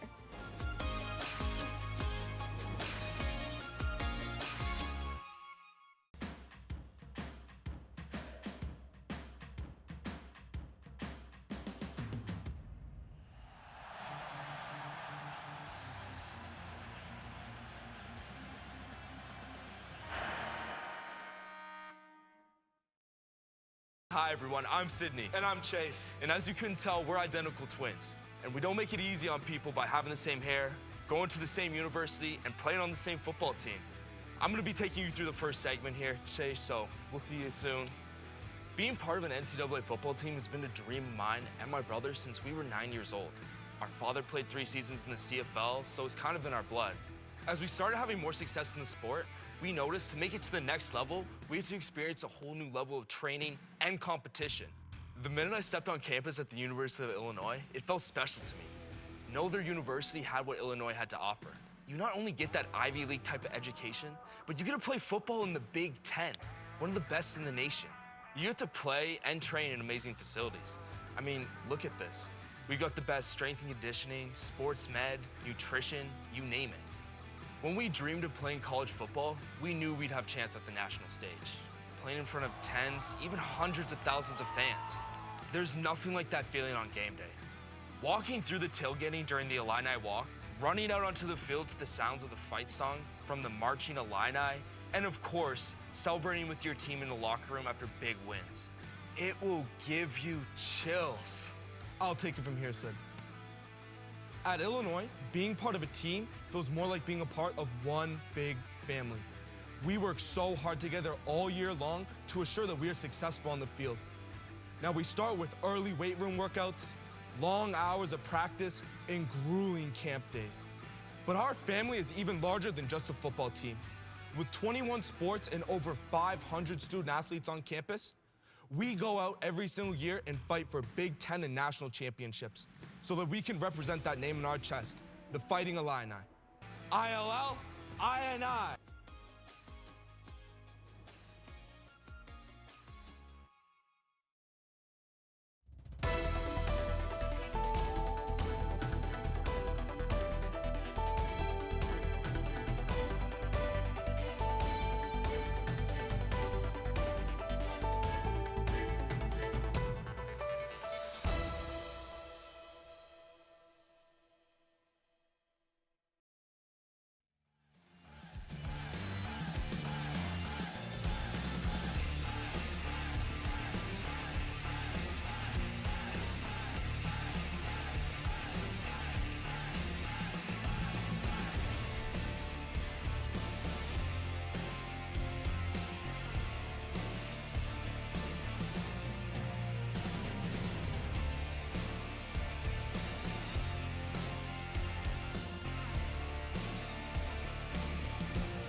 Hello and welcome back to the Illinois Ice Arena.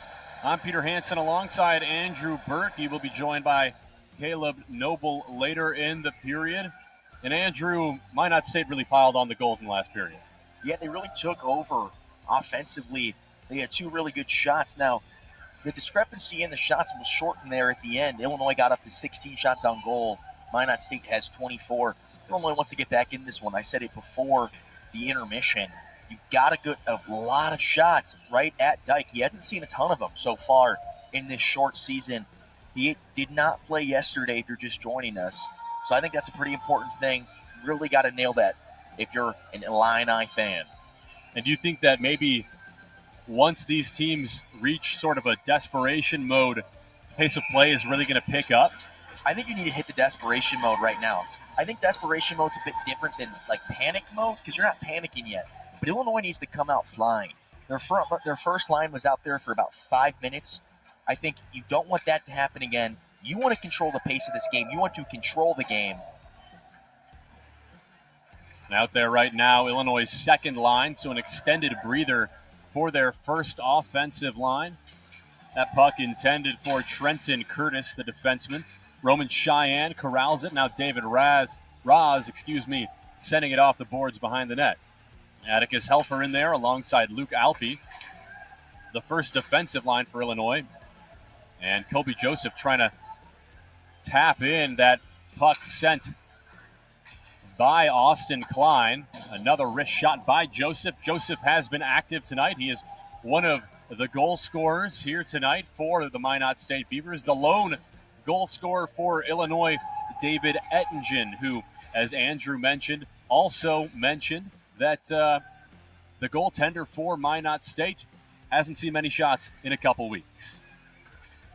And that's why I think it's important to put quantity over quality right now in this third period. You've got nothing to lose. You're down 2 goals.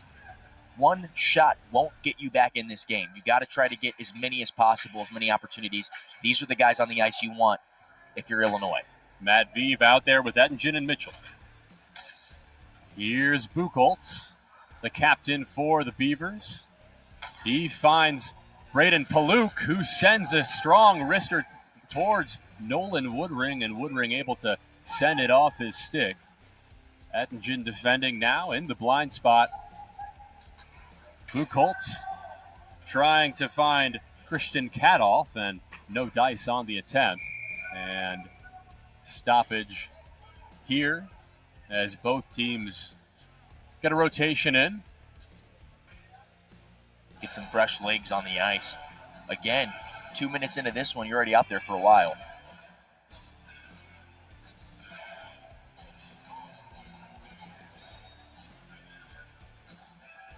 Third period here in Champaign.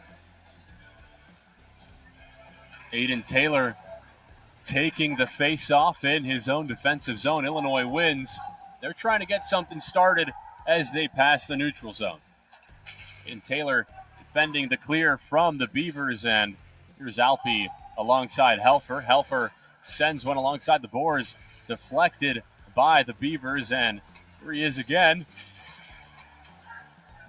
So back and forth affair at the start of this period. Here's Thatcher Beauchamp. He's in there with Nick Scavone. Nick Scavone up against the boards. He's pinned there by Matthew Yakubowski. Dangerous territory for the Beavers.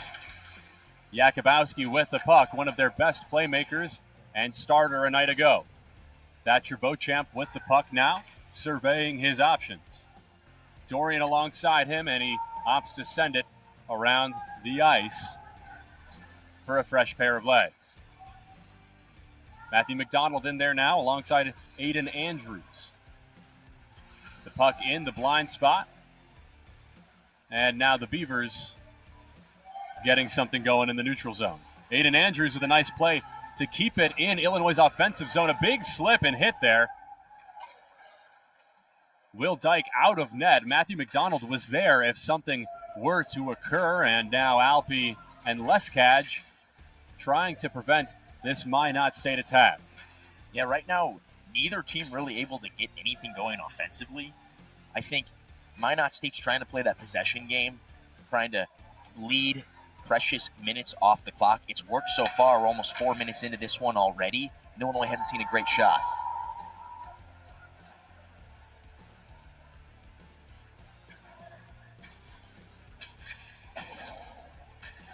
Alpi able to corral that one off the boards. David Roz chasing after. Big hits laid on. The chippiness continues here in this weekend series. These two teams do not like each other, and Minot State traveled a long way to play them. A puck barely kept in by Logan Rands. Alpi chasing it down, makes its way to Walker Jerome, brother of the first goal scorer for the Beavers, Peyton Jerome. Alpi hovering, waiting for the puck to be kicked loose. Makes its way out. Varasi makes a nice play on it, and it's sent alongside the boards. Cheyenne there to prevent the icing call. So Varasi, Cheyenne, David Roz, your starting line for Illinois tonight. Nice poke check there from Cheyenne. He's got plenty of ice in front of him. He takes a wrist shot right into the glove of Will Dyke. Varasi's a name that we haven't said very much. He was active last night. Today, we haven't said his name much, like I just said, mainly because he hasn't been on the ice. That first line's been on the ice primarily for Illinois, extended periods of time. They're coming back on right now. I think Varasi's a guy that if you get him in the open space with the puck, he can do dangerous things for you. You got to shorten up this margin between shots on goal. Varasi, a week ago, as we said, scored 2 goals. I mean, he's real dangerous out there. As Illinois is onside on that play. Here's Greg Ettingen trying to make something happen. He's got Dorian bottom left of your screen alongside Leskaj. Leskaj takes a shot and again finds the glove, the leather of Will Dyke in the blue paint. So another puck drop in Illinois' offensive third. Stoppage of play here. Matt Vive set to take the face-off. Ettingen and Joseph are also, they were just warned by both refs. They're talking still right now.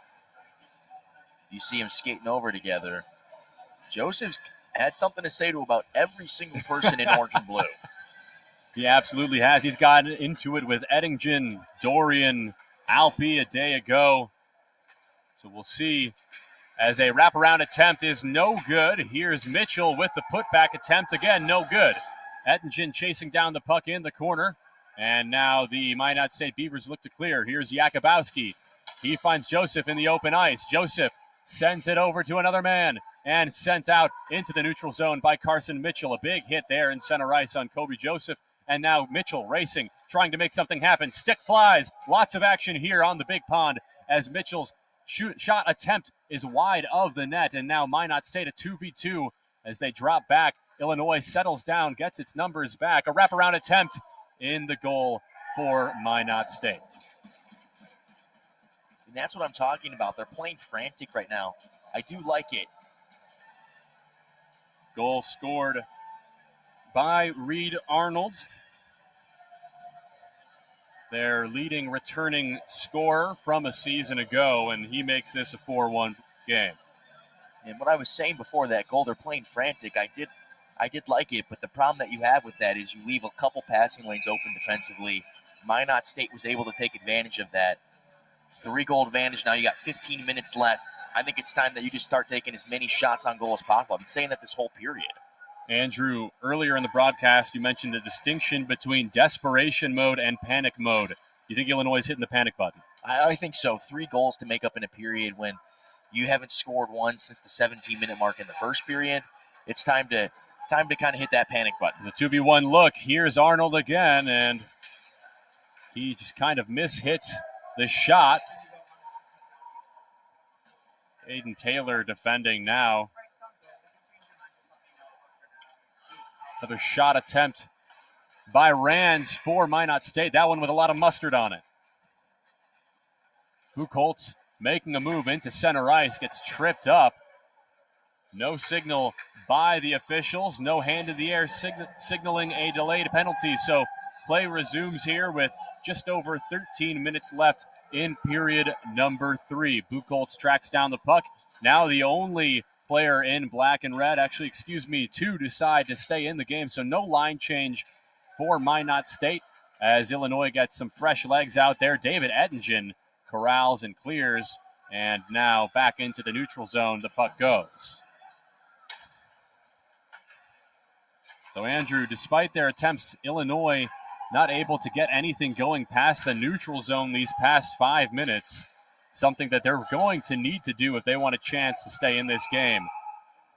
Yeah, they just haven't been able to get that in the offensive zone and keep it in the offensive zone. That's been something that Minot State's very good about. When they move into their zone and get their sets going, they hold on to that puck for a while. Illinois has been able to do that in both of these games. I think for these last 12 and a half minutes, that's something you really want to focus on as a team. Outside of power plays, which they haven't had yet today, that's the only time they've been able to have complete control of possession. And do you think that controlling of possession in their offensive zone for Minot State as a result of a lack of aggression on defense or just good execution by Minot State's offense? I think it's good execution by Minot State's offense. The defense had a great series. I mean, this 4 goals is tough, but Woodring's faced 27 shots. Here's Verasi. He finds Cheyenne. A great look on net, and it is stopped off the face mask of Will Dyke in the blue paint. And now Minot State circling back, trying to get something started again as they enter the neutral zone. And a clear offsides call there for the line judge.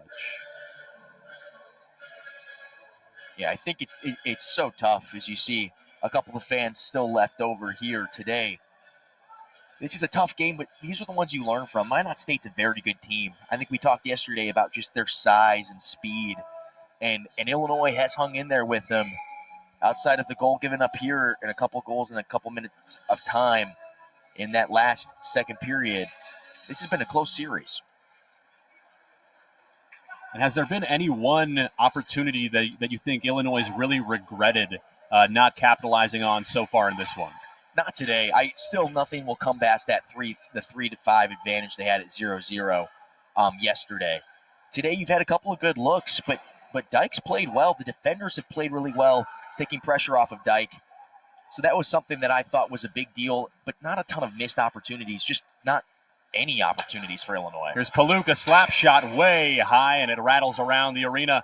It'll get sent back all the way into Minot State's defensive zone, really showcasing the power that was on that shot, Andrew.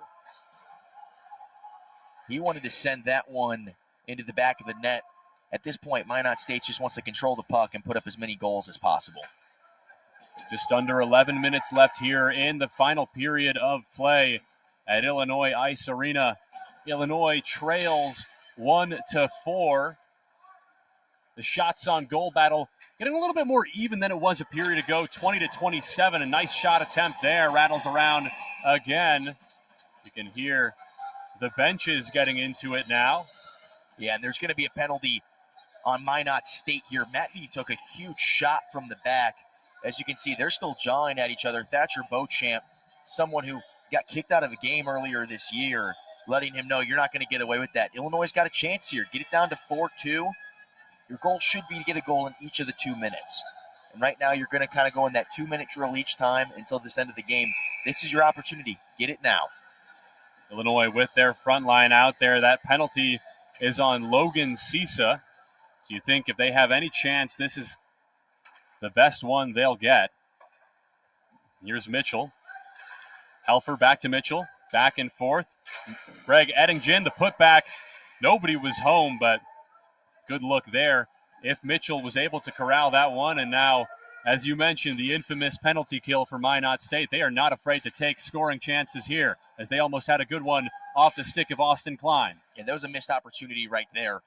Woodring not on his spot. They had an open goal. That pass just went a little to the left of his stick. He wasn't able to completely corral it. And a obvious offside call for the line judge. Illinois has 1 minute and 21 seconds left on the power play here. Minot State not afraid to go into their offensive zone, a man down, as they get a different line in on the ice. Buchholz exits, and it'll be Klein taking it up the rink. Pardon me, that is Jakubowski, defended by Helfer.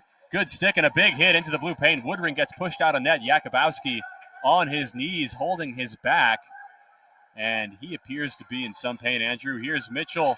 He finds Greg Ettingen. Jakubowski skating off the ice. Almost a too many men call. Helfer wide open, bottom left of your screen. Matveev right in front of him. Matveev sends one into the back of the net and makes this a 4-2 game. And that's what I'm talking about. Taking it, good shots. When they have possession, they're getting good looks. They just haven't been able to maintain anything in their offensive zone.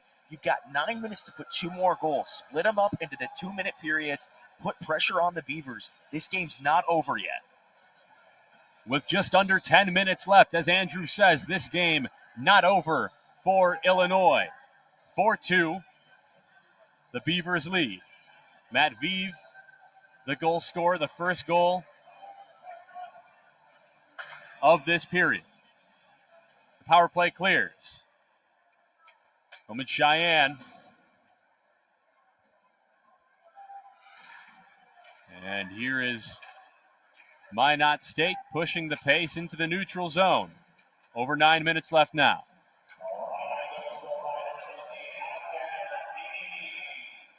David Ross, Anthony Verassi, Luke Alpe, Roman Cheyenne, and Alex Leskaj out there for the orange and blue. Alpe defending Reese Henry, a name we haven't said all that much tonight. Here's David Ross. The Illini have numbers. Cheyenne back there, and David Ross's shot blocked into the mitt of Reese Henry. Another shot taken by Helfer, and that one finds the back of the net. Anthony Verassi with the rebound and put back. He makes this a 1-goal game. And they're calling it a goal. Minot State not happy. That was in the back of the goal. Dyke's not going to be happy. That's what I'm talking about if you're Illinois. Verassi putting the team on his back with 8.5 minutes left. It's a 1-goal game. Now you just got to play this exact same way you've been playing for 2 minutes. And Buchholz, if you look over at the officials, they're talking about it.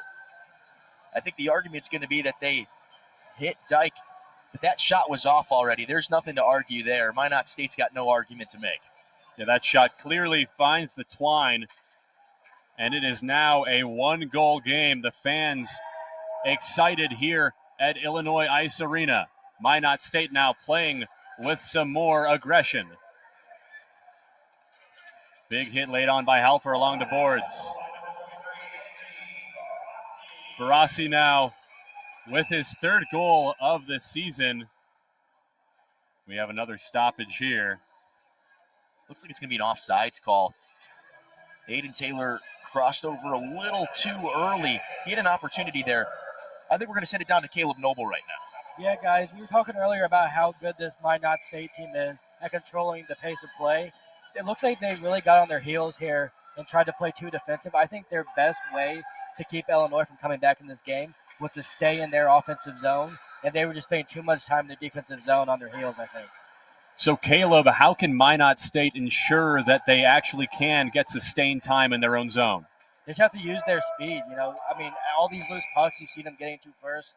They've got a lot of really big, long, lengthy guys. They've got to dump the puck in, and they got to get back in deep. And then on the other hand, how can Illinois get that one more goal that they need to tie this one up? They say hockey's a momentum game.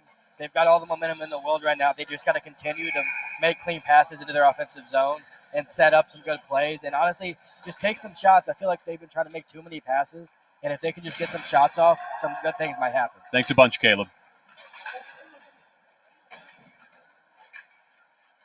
I agree with Caleb. Sorry to cut you off there, Peter. I agree. I think Illinois' got all the momentum right now. This is a momentum game. If they can get this puck back in the offensive zone, they're kind of struggling to do it now. There's no reason we're not going to have a tied game in a few minutes. Yeah, absolutely. Andrew, you've been preaching for the Illini offense to take more shots all night. Caleb concurs with that sentiment. That puck makes its way past the goal line, a clear icing call for the officials. And Andrew, this has been an exciting one to call. This is about as fired up as we have been. Yesterday was that defensive battle. Today we get some offense mixed in there. I'm excited to see the end of this one.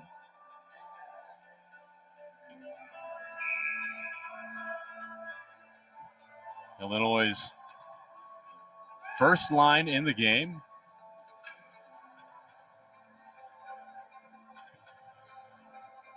We're getting some late substitutions in. So Matviv out, Greg Eddingen out, Carson Mitchell out. So now the third line in for Illinois, Thatcher Beauchamp, Aiden Taylor, and Nick Scavone. Shot set high and wide left. Austin Klein with the puck now. Mishandled by Aiden Taylor. Joe Dorian tracking Minot State player down in the corner. That's Joey Moffitt.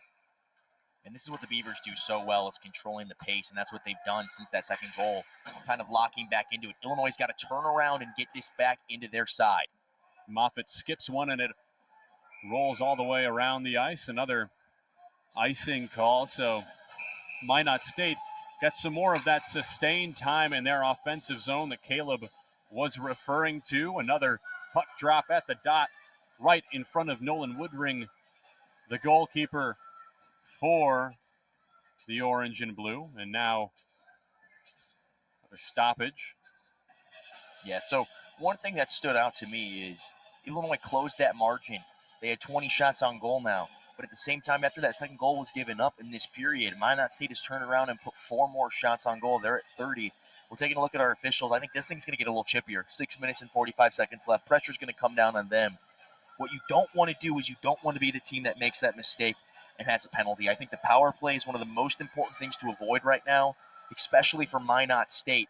Illinois was able to break that defense and score on that first power play that they had. If you're Illinois, you can't afford to give another power play on the other side, because that would just be an absolute backbreaker. And now that Illinois has figured out Minot State's penalty kill, it seems, I'm sure the Beavers do not want another penalty committed, as you said, Andrew. And now we get set to drop the puck.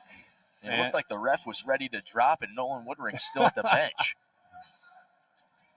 Appeared as if he had a equipment malfunction there. It was strapped loose on one of his leg pads. And now back in net, Woodring is. Barassi back out there for Illinois. Good play to get it out of Minot State's offensive zone. Illinois being relentless on the attack. That's Barassi and Cheyenne, the 2 players out there. Cheyenne with the assist on Barassi's goal. There's Dorian alongside Helfer. Combination between the first and 2 defensive lines. The puck in the blind spot right now, and it gets sent all the way up towards Will Dyke, who will cover it up. So big face-off coming here for Illinois. Yeah, Joe Dorian's stick just snapped in half. He had to hop off the ice. I think we couldn't ask for a better ending right now. This game has a difference of 1 goal. We are reaching the final 6 minutes of play. As Andrew mentions, the game ending in dramatic fashion. Matviv in for the faceoff. Illinois wins it. Send it around the boards. Back looking for Matviv. It is corralled by Minot State. And Leskaj smartly gloves it. Big hit into the boards by Matt Egan. Minot State Beavers bench loving it. Another big hit. And a stoppage of play. I think we're going to see another penalty here called on Minot State. You see Egan heading towards the box. So Egan will be called for an illegal hit. And Illinois, who just capitalized on a power play, Andrew, they have another opportunity here. Yeah, Egan not happy with the call, but that's absolutely the right call. He sent him down in the back. You can't do that. And that's just those mistakes that you can't afford if you're the Beavers. That you've already let them get back in the game. On the other side, Illinois needs to capitalize now. Matviv on the faceoff. It's corralled by Jakubowski. Eddingen on the clear defense. It's Josh Peterson racing up the ice now. He's looking to take a shot. Good stick there from Atticus Helfer. Matviv drops it back to Helfer. Mitchell out there alongside Eddingen and Joe Dorian. That one sauced about 3 feet above the head of Will Dyke. And now a skirmish along the near side. It's cleared out to Helfer, bottom left of your screen. Here's Eddingen, back to Helfer, back and forth, back and forth. Here's Carson Mitchell. Helfer, Eddingen. Mitchell with a shot. That was a good look at net, but good save there off the stick by Will Dyke. Matt Vive in now. Good sustained possession here for Illinois, Andrew.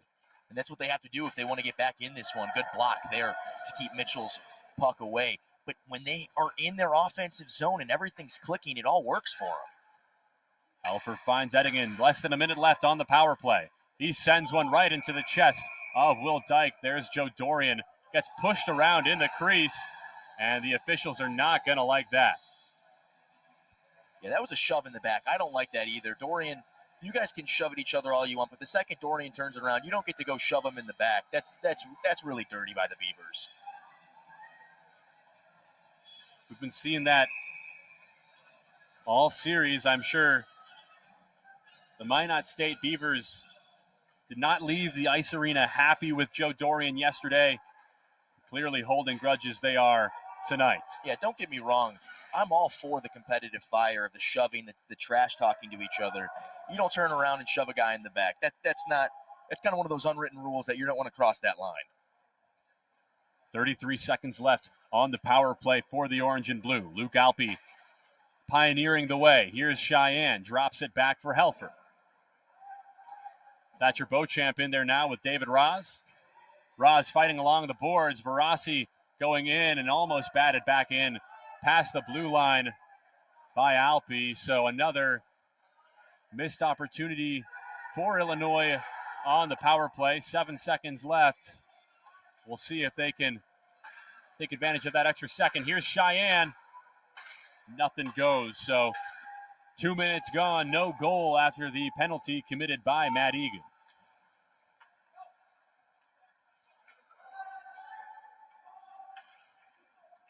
And this is where the Beavers play their best hockey, controlling the time of possession, wasting seconds. 3 minutes and 30 seconds to go here. Illinois got to get the puck into their offensive zone.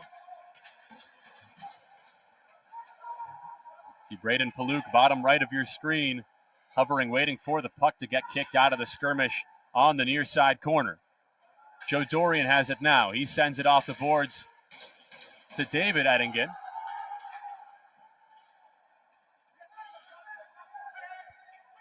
Beavers onside, trying to get an insurance goal here. A wrister, almost deflected in by Trenton Curtis, but nothing goes for the team in black and red. Here's Braden Paluk, tipped by Reed Arnold. Reed Arnold trying to get a look into the crease, and nothing goes. Sent out by Matthew McDonald. And clear icing call for the officials. 2 minutes, 36 seconds left. Andrew, the Illini need a goal. Yeah, and I think they're doing everything they can to get it. The margin between shots on goal now is only 4. Minot State's got 30, but Illinois up to 26, which is what I was asking for at the beginning of this period. Put as many shots and as much pressure on them as you can. This is going to be a huge deal these last 2 minutes and 30 seconds. A close one here in Champaign, and it looks like a close game in Happy Valley, too, for everyone watching both games. Penn State currently leading 14-7. Minot State currently leading 4-1. Atticus Helfer along the boards. Here's Medvedev. He finds Mitchell. Mitchell's got a one-on-one. Clear ice. And well defended by Braden Paluk. Looking for Medvedev. No dice on that pass attempt. Against the boards on the near side. Mitchell looking to go 5-hole. Medvedev bumps into Will Dyke. Dorian keeps it in the blue line. He sends a wrist shot in, almost deflected in by Carson Mitchell. What a play. And Dorian was close there, an aggressive shot to take it that far deep as the defenseman. But that was a great opportunity. A minute 55 left. They're going to throw their second line on, give their first guys a break. But what Minot State did at the end of that second period, they had Illinois' first line on for that final 5 minutes. You just don't want, if you're an Illinois fan, you just want to hope that that's not the last time you see Eddingen. Cheyenne with the rebound. He sends in a backhand, and it is corralled easily by Dyke in the blue paint. With a minute and 50 seconds left. The Illini have David Roz. It looks like they almost just sent Nolan Woodring to the bench. They decided to put him back with 1:50 left. Yesterday, they weren't able to get him off the ice. Yeah, they're probably waiting for the face-off result and doing so smartly. Minot State wins that face-off, and now Illinois circles back in their own defensive zone. We've got 1 minute and 36 seconds left to score a goal. Got Anthony Verassi and the rest of their second line out there right now. David Roz looks for Verassi, and it is taken away by Minot State. Looking up the ice, he finds Josh Peterson. Peterson trying to find Klein in front of the net, taken away by Roman Cheyenne. Cheyenne sends it off the boards and corralled by Logan Rands. Verassi and Roz coming off the ice for Matviv and Carson Mitchell. The Illini in desperation mode. 1 minute left. They're down by a goal. One goal can bring this thing to overtime. And you're going to start to wonder, when they get this cleared out, are they going to pull Woodring? But Minot State doing it again. 50 seconds here to go. They're not even going to give Illinois a chance to get their goalie off the ice. Alpe going to try and send it into the neutral zone. Does so unsuccessfully. Carson Mitchell out there defending. 40 seconds. Woodring unable to get out of the net. And they're just playing keep away at this point. Mitchell well defends, and Nolan Woodring with the save. 26 seconds left. And as you say, Andrew, playing keep away are the Beavers. Buchholz tries a shot. Here he is again with the wraparound attempt. It's set sky high. 11 seconds left, unable to get anything out of their defensive zone.